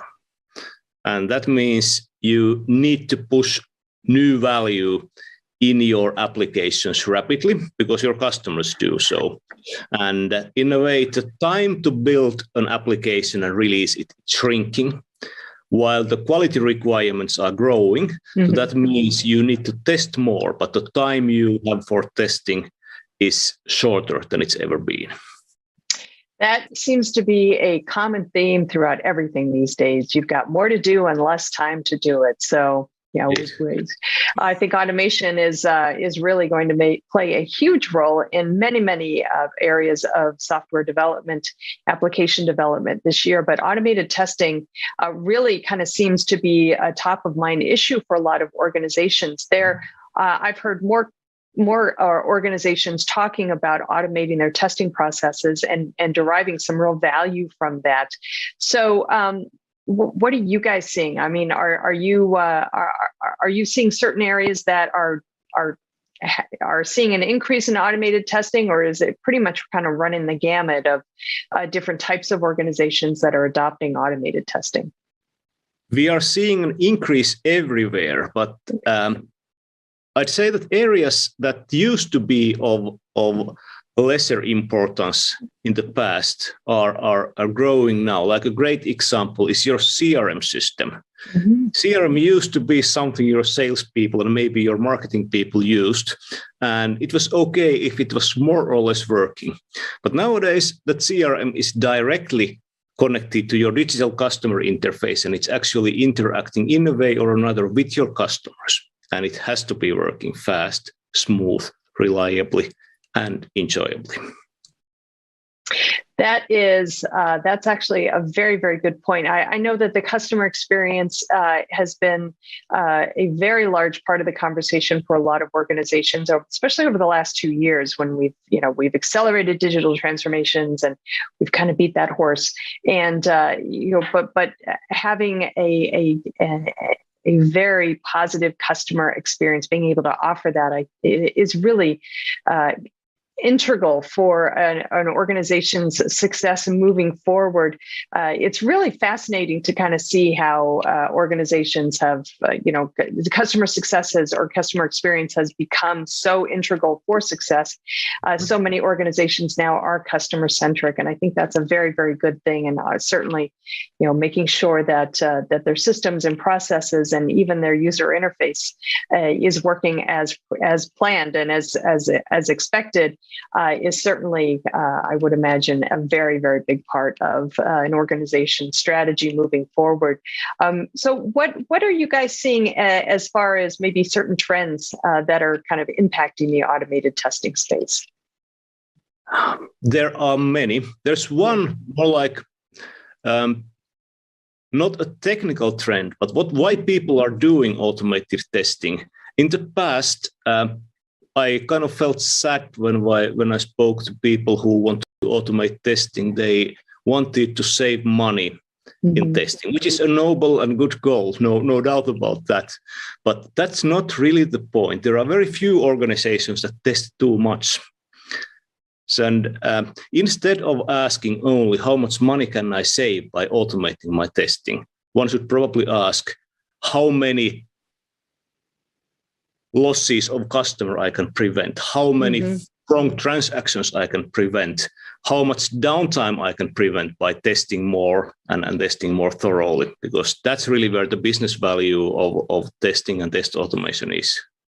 So you think there's going to be a shift in mindset as we do move forward in 2022 and in finding the value in automated testing, to your point, not to save money, but to improve the way organizations interface with their customers, and even with their customers being even their internal customers, their employees. I certainly believe so, simply because everyone has gone digital. And the customer interface is digital, so it's a competitive advantage to have systems that work. Mm-hmm. It's not only a competitive advantage; it's kind of the lifeblood of the business, right? If your systems don't work, exactly. then you can't do anything. So, with that in mind, then, are we looking at 2022 maybe being the year of automated testing? I mean, do you really see it kind of really exploding this year? I'm not sure if it's exploding, but it will certainly continue growing and very fast. Excellent. But right now, it seems to be kind of focused more on DevOps teams. And do you think it'll move into other areas of an organization? Very good question. I think the reason DevOps teams have adopted automated testing is simply that it's very difficult to do DevOps without test automation, because DevOps, after all, it's about automating your whole software production line. And what's the biggest bottleneck in software production? It's testing. Yeah. So if you don't automate your testing, you're unlikely to get the benefits you're seeking when you adopt DevOps. So, thinking ahead, then, are we going to see any big changes in the automated testing space? I mean, obviously beyond more adoption, greater adoption, but are we going to see maybe certain strategies that organizations are going to kind of think of? I don't know, maybe move it. Shifting it left, if you will, in the process, the software development or application development process. Is it going to be something that is going to be even more widely used within the entire process, end to end, or what are you guys seeing as far as where we might see automated testing headed in 2022 and beyond? Shifting left is definitely happening because it helps you accelerate. You detect your problem sooner and get stuff out sooner. But we are also seeing a shift right, because there are things you can only test in production environment, like many external dependencies. Mm-hmm. I believe we will also see some sort of democratization of testing and test automation. In the past, test automation used to be a discipline where you need to be a programmer. You need to be a developer and understand how things work technically. Well, that's cool and right, but there's always shortage of skilled developers. So why would you put skilled developers automating your tests? Fortunately, test automation tools, machine learning and artificial intelligence have advanced so much that it's possible for non-technical folks to automate even complex tasks with test automation nowadays. And I believe one of the things that will help businesses accelerate is the fact that technical folks, professional testers, and business users who understand the business process end to end can really collaborate on testing, test design, and test automation. And that will be cool, because there's always been kind of disconnect between those who build code, those who need to code, and those who are in charge of making sure that the code actually works. Yeah, very good point. Very good point. I agree that testing. Hopefully, I predict that it will actually help foster more collaboration between these groups. It just makes a lot of sense. And with the importance of the user experience these days, ensuring that the application works as expected and not only does its job, but actually delights the customer. I hate to use that term, but still, it works. I think is definitely going to be much more top of mind for organizations moving forward. So, Esko, thank you so much for having the conversation with me. It's a great topic, automated testing. It's something that we're going to have for a long term. So I certainly hope you come back and have another conversation with me about it in the future. Thank you, Charlene. Right. All right, everybody, please stick around. We've got lots more Techstrong TV coming up, so stay tuned.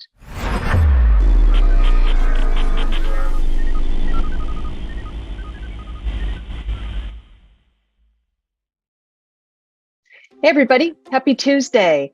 This is Charlene O'Hanlon, and I'm here now with the webinars preview. We have so many great webinars coming up on DevOps.com, Container Journal, and Security Boulevard. Too many to mention, but I did want to let you know about 3 that are coming up very soon in the hopes that you'll be able to mark your calendar and join us. The first one is called Open Source, What We Learned in 2021 and 2022 Predictions. This one is happening this Wednesday, January 26th at 2 p.m. Eastern on DevOps.com. It is sponsored by Revenera. In this webinar, Russ Ealing and Alex Ryback will review their predictions for 2021 and discuss how open source management and compliance will lead in 2022. So some of the key takeaways include a shift to the cloud, the impact of the Cybersecurity Executive Order and other regulations, some new standards and updates to existing standards, including open source language and corporate risk governance, and increased desire for dependency management, real-time discovery, and proactive protection against security and license compliance issues. Good stuff there. All right, the second one is called Real-Time Container Monitoring Best Practices. This one is happening Thursday, January 27th at 11 a.m. Eastern on DevOps.com. This one is sponsored by Datadog. To accelerate delivery and scale of applications in today's rapid-paced market, organizations have migrated their workloads to containers by using technologies such as Amazon ECS, EKS, and Fargate. This webinar takes a look at the top trends in container use and how organizations can obtain full-stack visibility into containerized environments. So some of the topics covered during the webinar include some top trends in real-world container use based on Datadog's annual container report, about containers on AWS, and how users operate on ECS, EKS, and various managed services, how the shift to serverless environments is changing the landscape, and how Datadog's new tools and features, which can provide full visibility into your containerized environments, are going to help. Good stuff there as well. Finally, the third webinar is called Access in the Fast Lane, How to Secure Access for a Growing Team. This one is happening Tuesday, February 1st at 3 p.m. Eastern on Security Boulevard. This is sponsored by Strong DM. This webinar is a hands-on session explaining how to run roles and access discovery across your scaling organization. So Justin McCarthy of Strong DM will provide a framework that you can use to understand the roles and systems within your organization, map standard access rules for each role, and standardize and automate access with modern tools. Another good one there. All right, that's it for the webinar's preview. Please check back with me on Thursday when I'll have a fresh new batch for you. Until then, hope you have a great day, and please, whatever you do, stay safe. This is Digital Anarchist.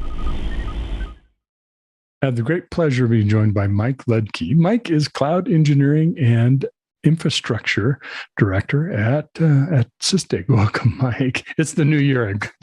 I got my words all in the right place yet. Thank you, Mitch. Well, tell us a little bit about yourself and a little bit about Sysdig, and then we'll kind of jump into a couple of really good topics. Yeah, sure thing. So at Sysdig, we're driving the standard for cloud security and empowering organizations to confidently secure containers, and Kubernetes, and their other cloud services. Where our mission is really to make every cloud deployment secure and reliable for our customers. So I'm at Sysdig. I'm responsible for all the cloud infrastructure, which makes up our software as a service backend, and we're securing and monitoring millions and millions of containers and other cloud workloads around the globe. Prior to Sysdig, I'd worked more than 20 years. I won't say exactly how many. It's maybe on the high end of 20 years, helping many other engineering organizations with large-scale distributed infrastructures as well in the realm of software as a service or online gaming and those types of infrastructures. You had me at cloud and online gaming. Okay, very good. Well, welcome. There's a few topics we wanted to touch on. Sort of back in the news, it seems as of late with the new year, is of course the Great Resignation. We're all feeling, I think, the pinch of shortage of resources. The best talent that we can find, and people are reevaluating their lives and their priorities and matching companies and jobs up with that. So, from your perspective, you're running part of this infrastructure, right? For your customers in the cloud, and I'm sure you have some of those challenges too. What's your perspective on the workforce shortage, and maybe some suggestions about how we work with it?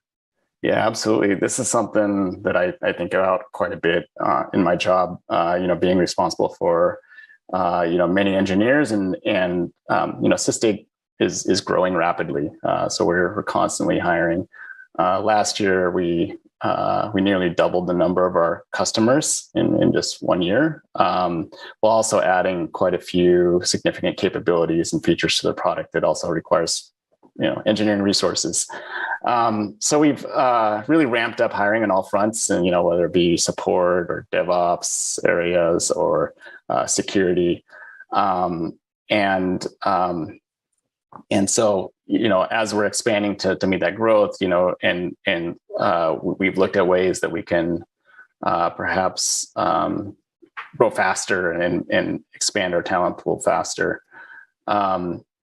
This is going to continue for us. In 2022, we have big plans where we've actually recently announced that we're doubling our headcount in 2022 again, and so it's just continuing. So we got to think about how do we scale our hiring, and how do we make sure that we get qualified, motivated individuals to join our team.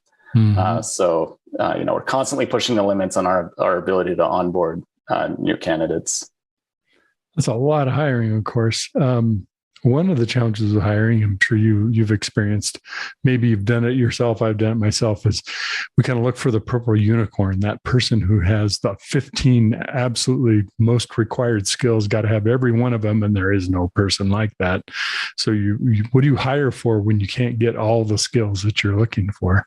Yeah, it's if you keep looking for somebody with all the skills you need, you're going to be looking for a long time. It's that's really difficult to find. Instead, I really like to focus on looking at the past ability to take on new challenges and new technologies and so forth. Because even if you hire for what you need today, it's not going to be what you need for tomorrow. So really, what you need are people who can adapt quickly and are interested in taking the challenge of learning new technologies and learning new things and expanding their experience. What are some of the security topics or concerns now we're thinking about with that kind of an expansion and growth within your own company? A lot of people are experiencing the same thing, whether it's resignations and backfills of new jobs, adding a lot of people to the workforce inside your companies and our companies. And the security of remote workers, that's not a next normal. It's the now and forever future normal.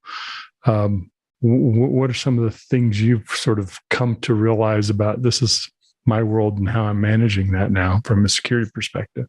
Yeah. One thing I've noticed is hiring has a fairly significant impact on the security posture of an organization. When you're not able to hire qualified individuals, your security posture takes a hit. You're no longer able to do things efficiently, and it's sort of a downward spiral. If you're inefficient at dealing with your security responses, then you're spending more resources, and if you're spending more resources, you have less time to improve those processes and make them more efficient. And so you really need to invest in things that will help streamline security, and that requires a little initial investment of people, resources, making sure you have that as a priority.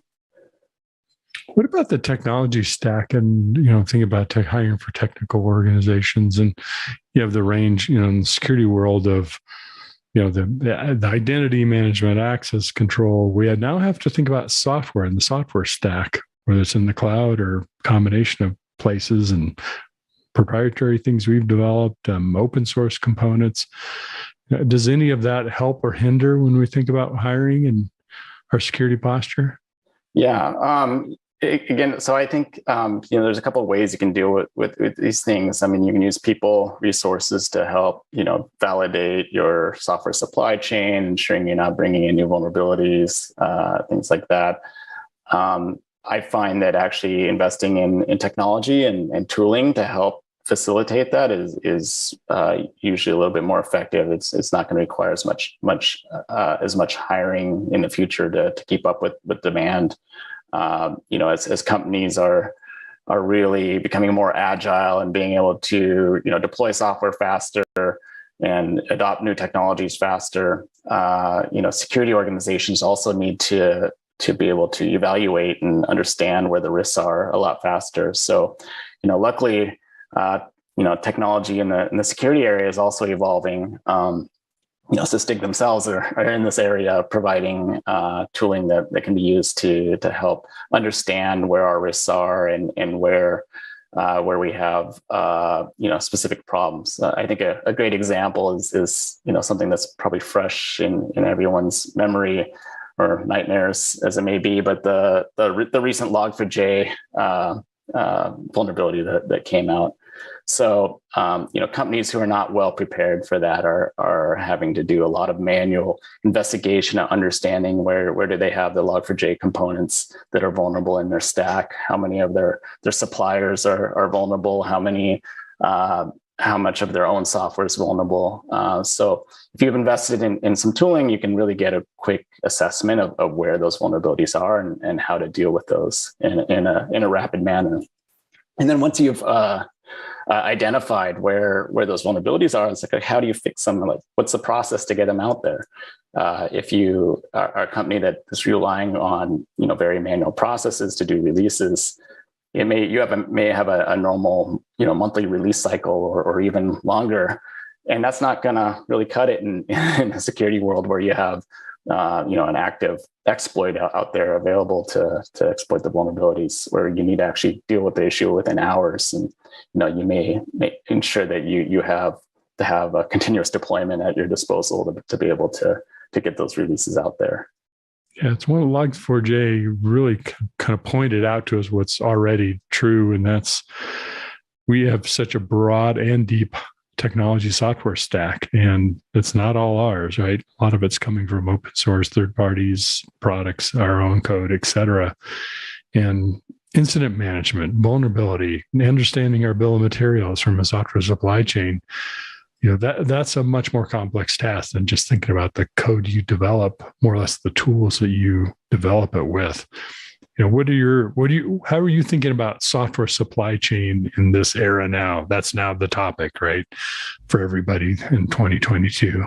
Yeah, I mean, it's definitely picking your vendors and your projects, whether you're using open source software supply chain or if you're using a commercial based software supply chain. I think really understanding the role that those components play within your infrastructure and their exposure. So, there's some pieces of your infrastructure or some pieces of your stack that may be a little less exposed than others, and your risk tolerance towards those may vary. So it's not really feasible to do a very, very thorough investigation of every single component that's in your stack. I don't think that's the reality of things. I have that transparency. Exactly. But I do think that there's definitely room to scrutinize the very critical pieces of your stack that are maybe handling things like PII and other very sensitive data. The other thing is starting to see some evolution of tooling that'll help with software supply chain and understanding without having to understanding the risks associated with that component without having to do a very thorough independent analysis of it yourself. There's a new framework that I think Google and others have worked on called SALSA, which is sort of a rating system for figuring out, where, how pristine is the supply chain and what are the risks without having to do a huge investigation. You get pretty much the information you need right at hand. So it's very promising. Things like that. I think we're realizing like, hey, there's some areas that we as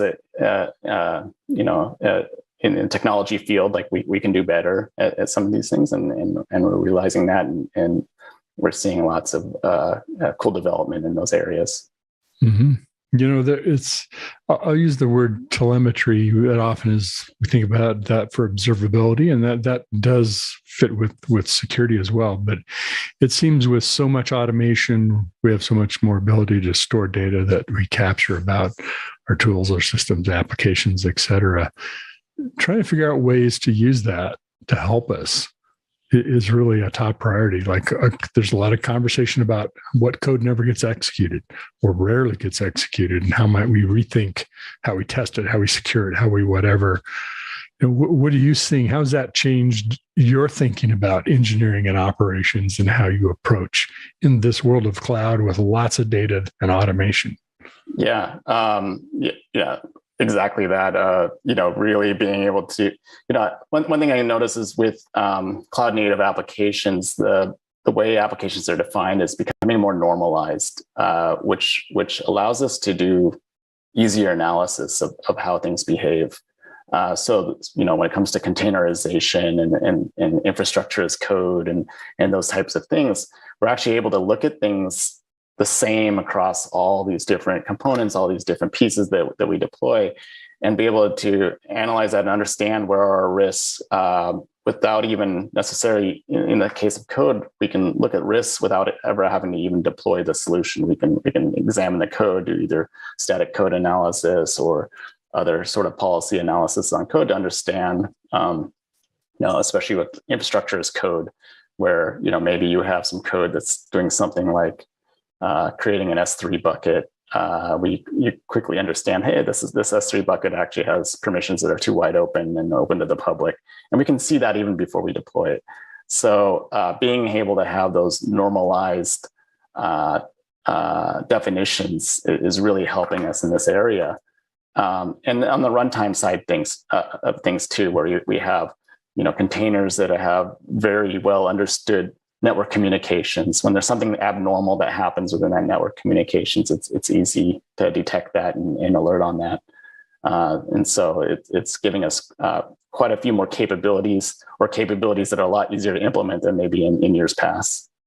With microservices, cloud native architecture, yes, there's a lot more of them, containers, microservices, et cetera, but there's a lot more accessibility into seeing what's happening with them as opposed to monolith that's kind of hard to break the outer layer to see what's really happening inside the app if you don't have great logging.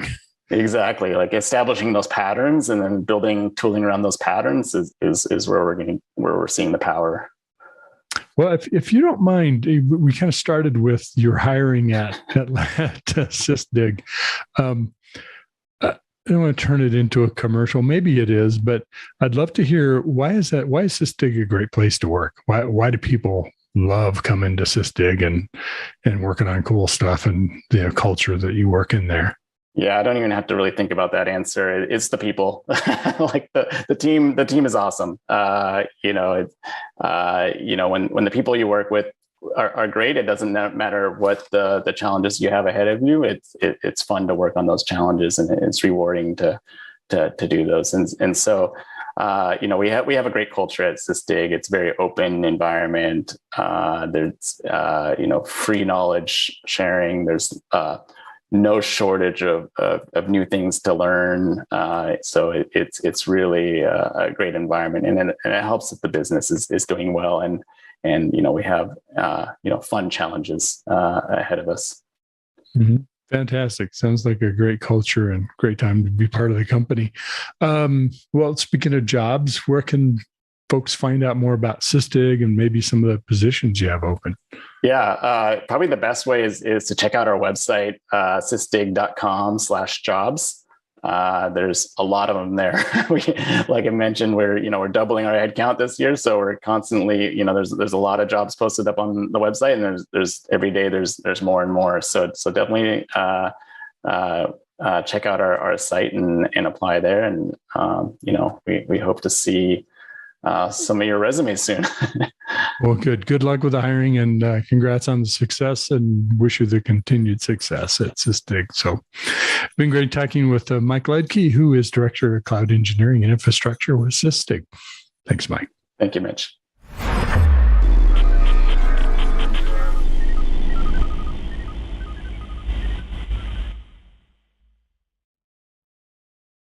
DevOps.com is the #1 online destination for DevOps education and community building.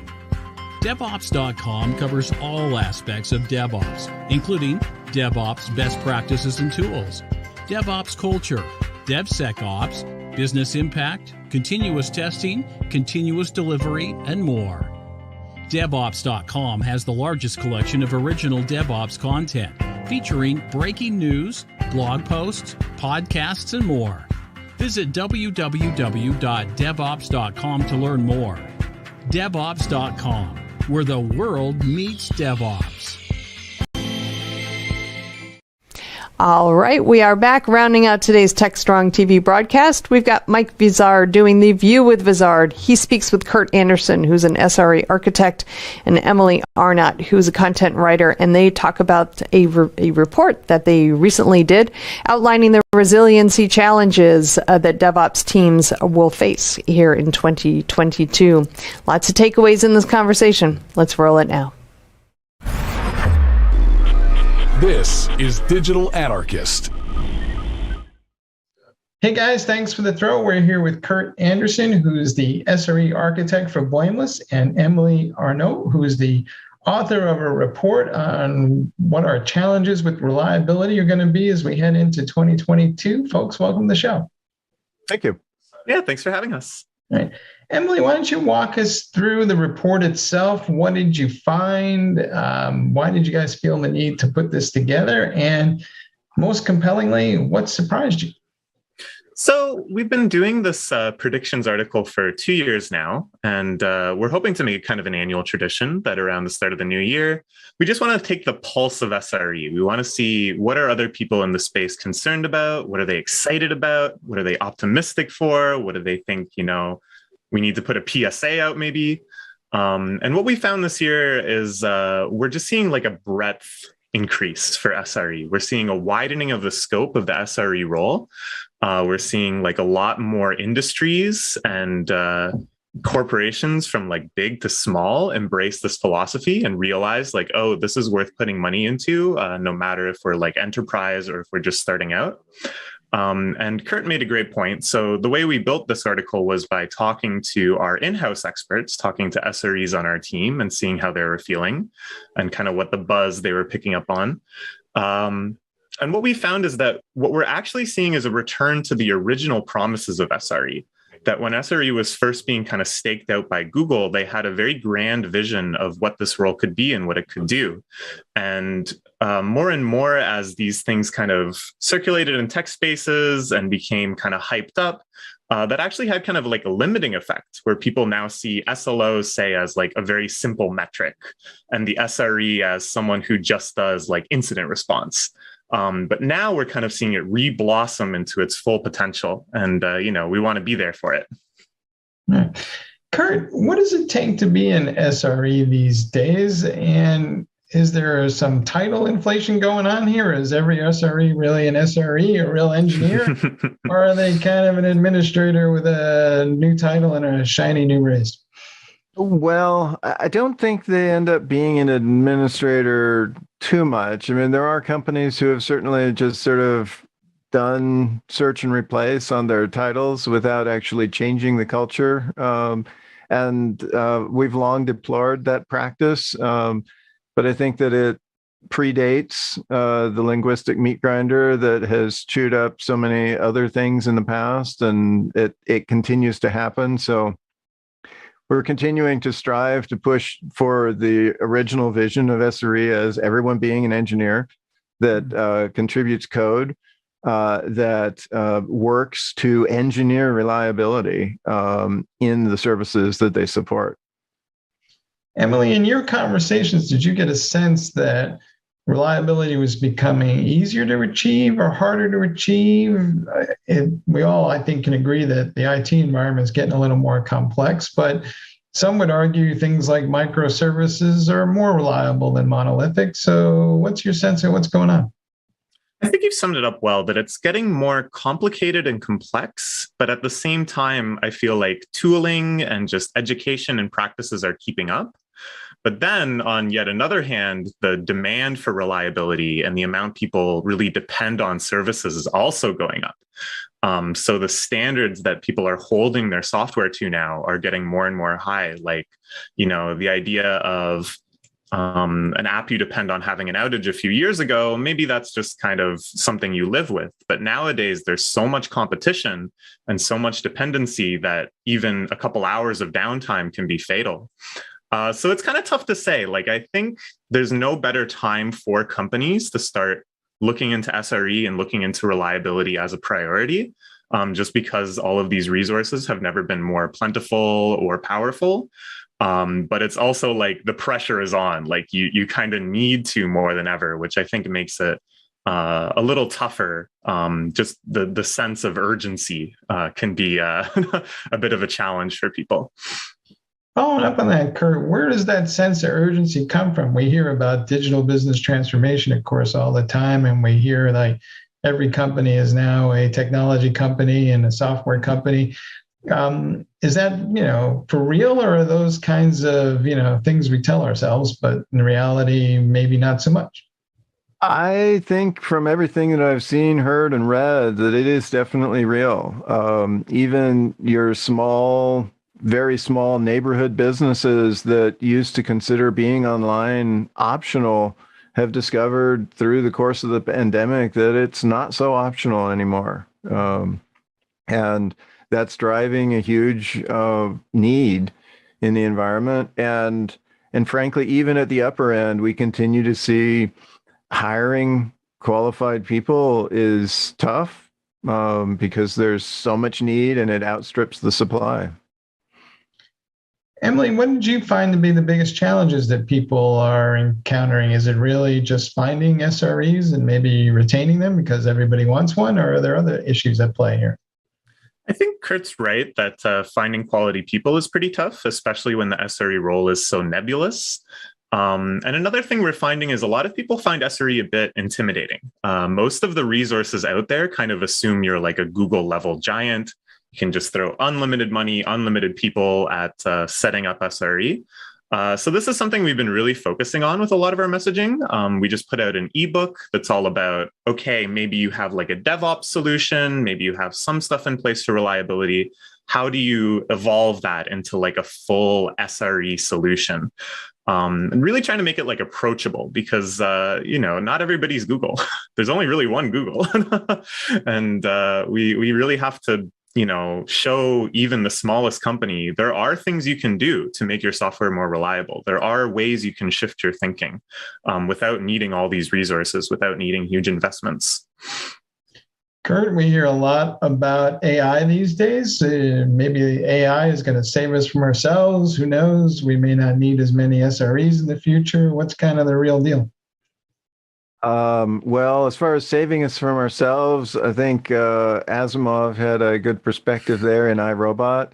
I'm not so sure that we want to go down that road.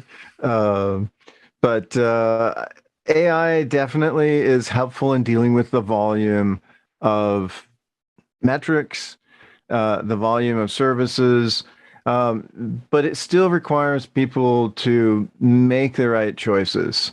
And even we found, like in SLOs, the biggest problems with doing SLOs well come back to the conversations and the understandings of the products and the understanding of the customer, which is missing and can't be automated because Well, I mean, at least not at today's point, can you automate all of that? You can certainly have recommender systems that will say, yeah, this customer looks like somebody else who might have wanted to worry about this or that or the next thing, but really dialing that in takes interpersonal communication and empathy. Emily, do you think we'll see different classes of SREs going forward? There'll be, we have tiers of or levels of people in the traditional IT roles. So are all SREs created equal, or will there be some SREs are more adept than others, and we'll start to delineate that a little bit more? I think that's something that we're seeing a little bit already, where as SRE becomes more enfranchised in a company, and it's not just kind of a scattered bunch of engineers working on this or that project, but there's like a definite SRE team, we will maybe start seeing a little bit more of like a vertical integration. One thing I talked to one of our SREs about was the idea of a chief reliability officer, someone at the C-suite executive level that's focused 100% on reliability. So I think more and more, we will be seeing opportunities for SREs to distinguish themselves, whether that's through, just having kind of more skills in the field or having like a broader perspective. Of course, anybody you want in the C-suite is going to be thinking about the business as a whole, as like one holistic unit. So I think, like SREs certainly have the room to evolve and develop. But I want to reject the idea that SRE has to be the kind of this hierarchy kind of thing. We really advocate for a perspective where SREs have such a broad skill set. They're doing so many different roles that everyone can have a place, like a niche that they can really, really contribute. And it's not a matter of, oh, this is, the SRE expert. They're the one to talk to about absolutely everything. But we have this kind of allocation. Kurt, how is the management of IT changing? Because in the past, whenever we had a problem, we rounded up all the specialists, we threw them in a room, we didn't let them out till they could prove their innocence, and we called it a war room, and it was probably not the best metaphor going around. Are we getting a little more enlightened in our approach to managing IT? I don't know if this speaks specifically to the management of IT in general as much as the response to incidents. I do think people are endeavoring to be a little more selective in who they pull into responding to an incident, recognizing that people's time is valuable and important, and trying to get the right group of people together to respond, as opposed to just a shotgun blast where we're going to pull in 500 people and hope that it shakes out. Mm-hmm. And of course, when everyone's remote, then it's a little harder to get everyone in the same room. Well, following up on that, Emily, did you see any issues with the whole COVID crisis, or people having a bigger challenge in managing these teams, or what do you think's going on? I don't even know where to start. The ramifications of COVID in this space have been massive. As we were talking about before, like the urgency, the feeling of every company needs to have an online solution now has never been greater. And as we've kind of been talking a little bit about in a lot of these answers, there's like a real societal component to reliability, that it's a lot about how people depend on things, how people engage with services, the perception of what matters. And the breaking up of office spaces, I think, has had a real subtle but profound effect on how we work together. Talking about the idea of like a physical war room where everybody comes together and is all stressing out together is a very, very different feel than, sending Slack messages back and forth, even if the crisis is the same. So it's been kind of hard to really measure how this has impacted things like incident resolution. I think what we need more than ever is to really be conscious of our communication, be conscious of the tools we use for it. In what ways is it limiting us? What things are we missing out on when we don't have that face-to-face connection? And I don't think it's impossible. I don't think we're guaranteed that this is, worse, but it's something that we need to be aware of and to compensate for. Mm-hmm. Are the applications in your mind, Kurt, better if they're built on microservices, or worse, or is it just different? And I'm asking the question because, I talked to one fella and he's like, he was nostalgic for monolithic applications because when something went wrong, it just fell over and you fixed it. These microservices, they are more resilient because they reroute traffic whenever there's an issue, but it takes you forever to figure out where the source of the problem is. And you can spend forever driving yourself crazy looking for some gremlin somewhere that is an API call that is intermittent at best and nobody knows where it is. So are we better off or worse off than we were 4 years ago? I would say that things are definitely different. I know I'm avoiding your question a little bit. I'd say we're better off, generally speaking. People are more used to working with distributed systems than they were 4 years ago. They are more used to dealing with software as a service so that you can outsource your authentication, you can outsource your business analytics, you can outsource your payment systems.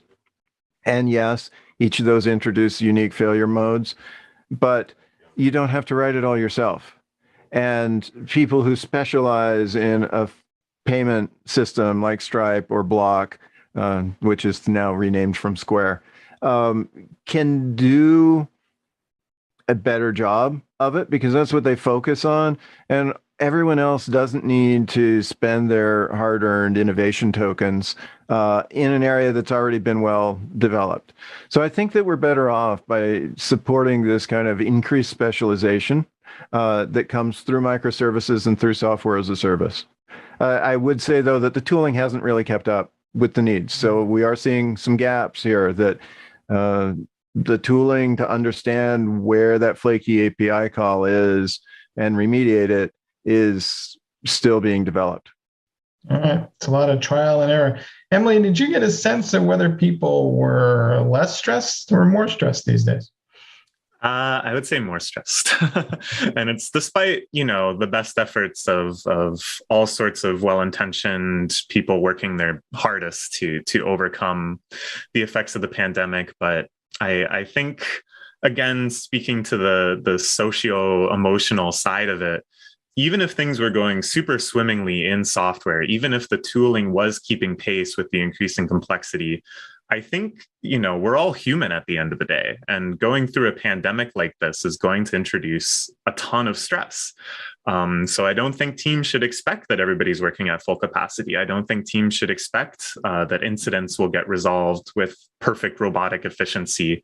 And we need to account for that. We need to account that this is, years of stress building up and maybe years to come. And I think, that's the perspective we have to have when we're thinking about policy, when we're thinking about our procedures and our tooling, that people aren't at their best these days. And that's just because we're human. All right, Kurt, blameless is at least considered to be a core tenet of DevOps best practices, right? We're not supposed to call anybody out and certainly not put them on notice and threaten to fire them. And yet, I think we still see this behavior in the world. So, can we get to a true blameless IT society, or is that always going to be aspiration? I think just like 100% reliable, 100% blameless is going to remain an aspiration that we will asymptotically approach. All right. Emily, is 100% blameless a good thing? Or maybe at some point we do need to hold people a little accountable somewhere, right? Well, I actually gave a talk on this subject, the idea of reckoning the ideal of blamelessness and then the reality of accountability. And I think, if you watch the talk, you'll see there are areas where you still need to hold someone personally accountable. But you can still do that in a way where you get the benefits of blamelessness, looking for systemic change, looking for anything else that can be improved as a result of the issue. So, best of both worlds. All right. Kurt, going into 2022, what's your best advice to folks then? What should they be focused on right now based on your interactions with customers? I would say that people should focus on understanding their customer journeys. and then figuring out how they can measure those effectively. Emily, any thoughts? I was going to say the exact same thing. I think this is going to be the year of reliability through the eyes of the customer. We need to understand what matters to them and focus on that. All right, folks, you heard it here first. If all your lights are green, it doesn't mean the customer's having a great experience. Mm-hmm. You need to call them up at the very least and say, hey, how's it going? Folks, thanks for being on the show. Thank you. Yeah, thanks so much. That was great. All right, back to you guys in the studio.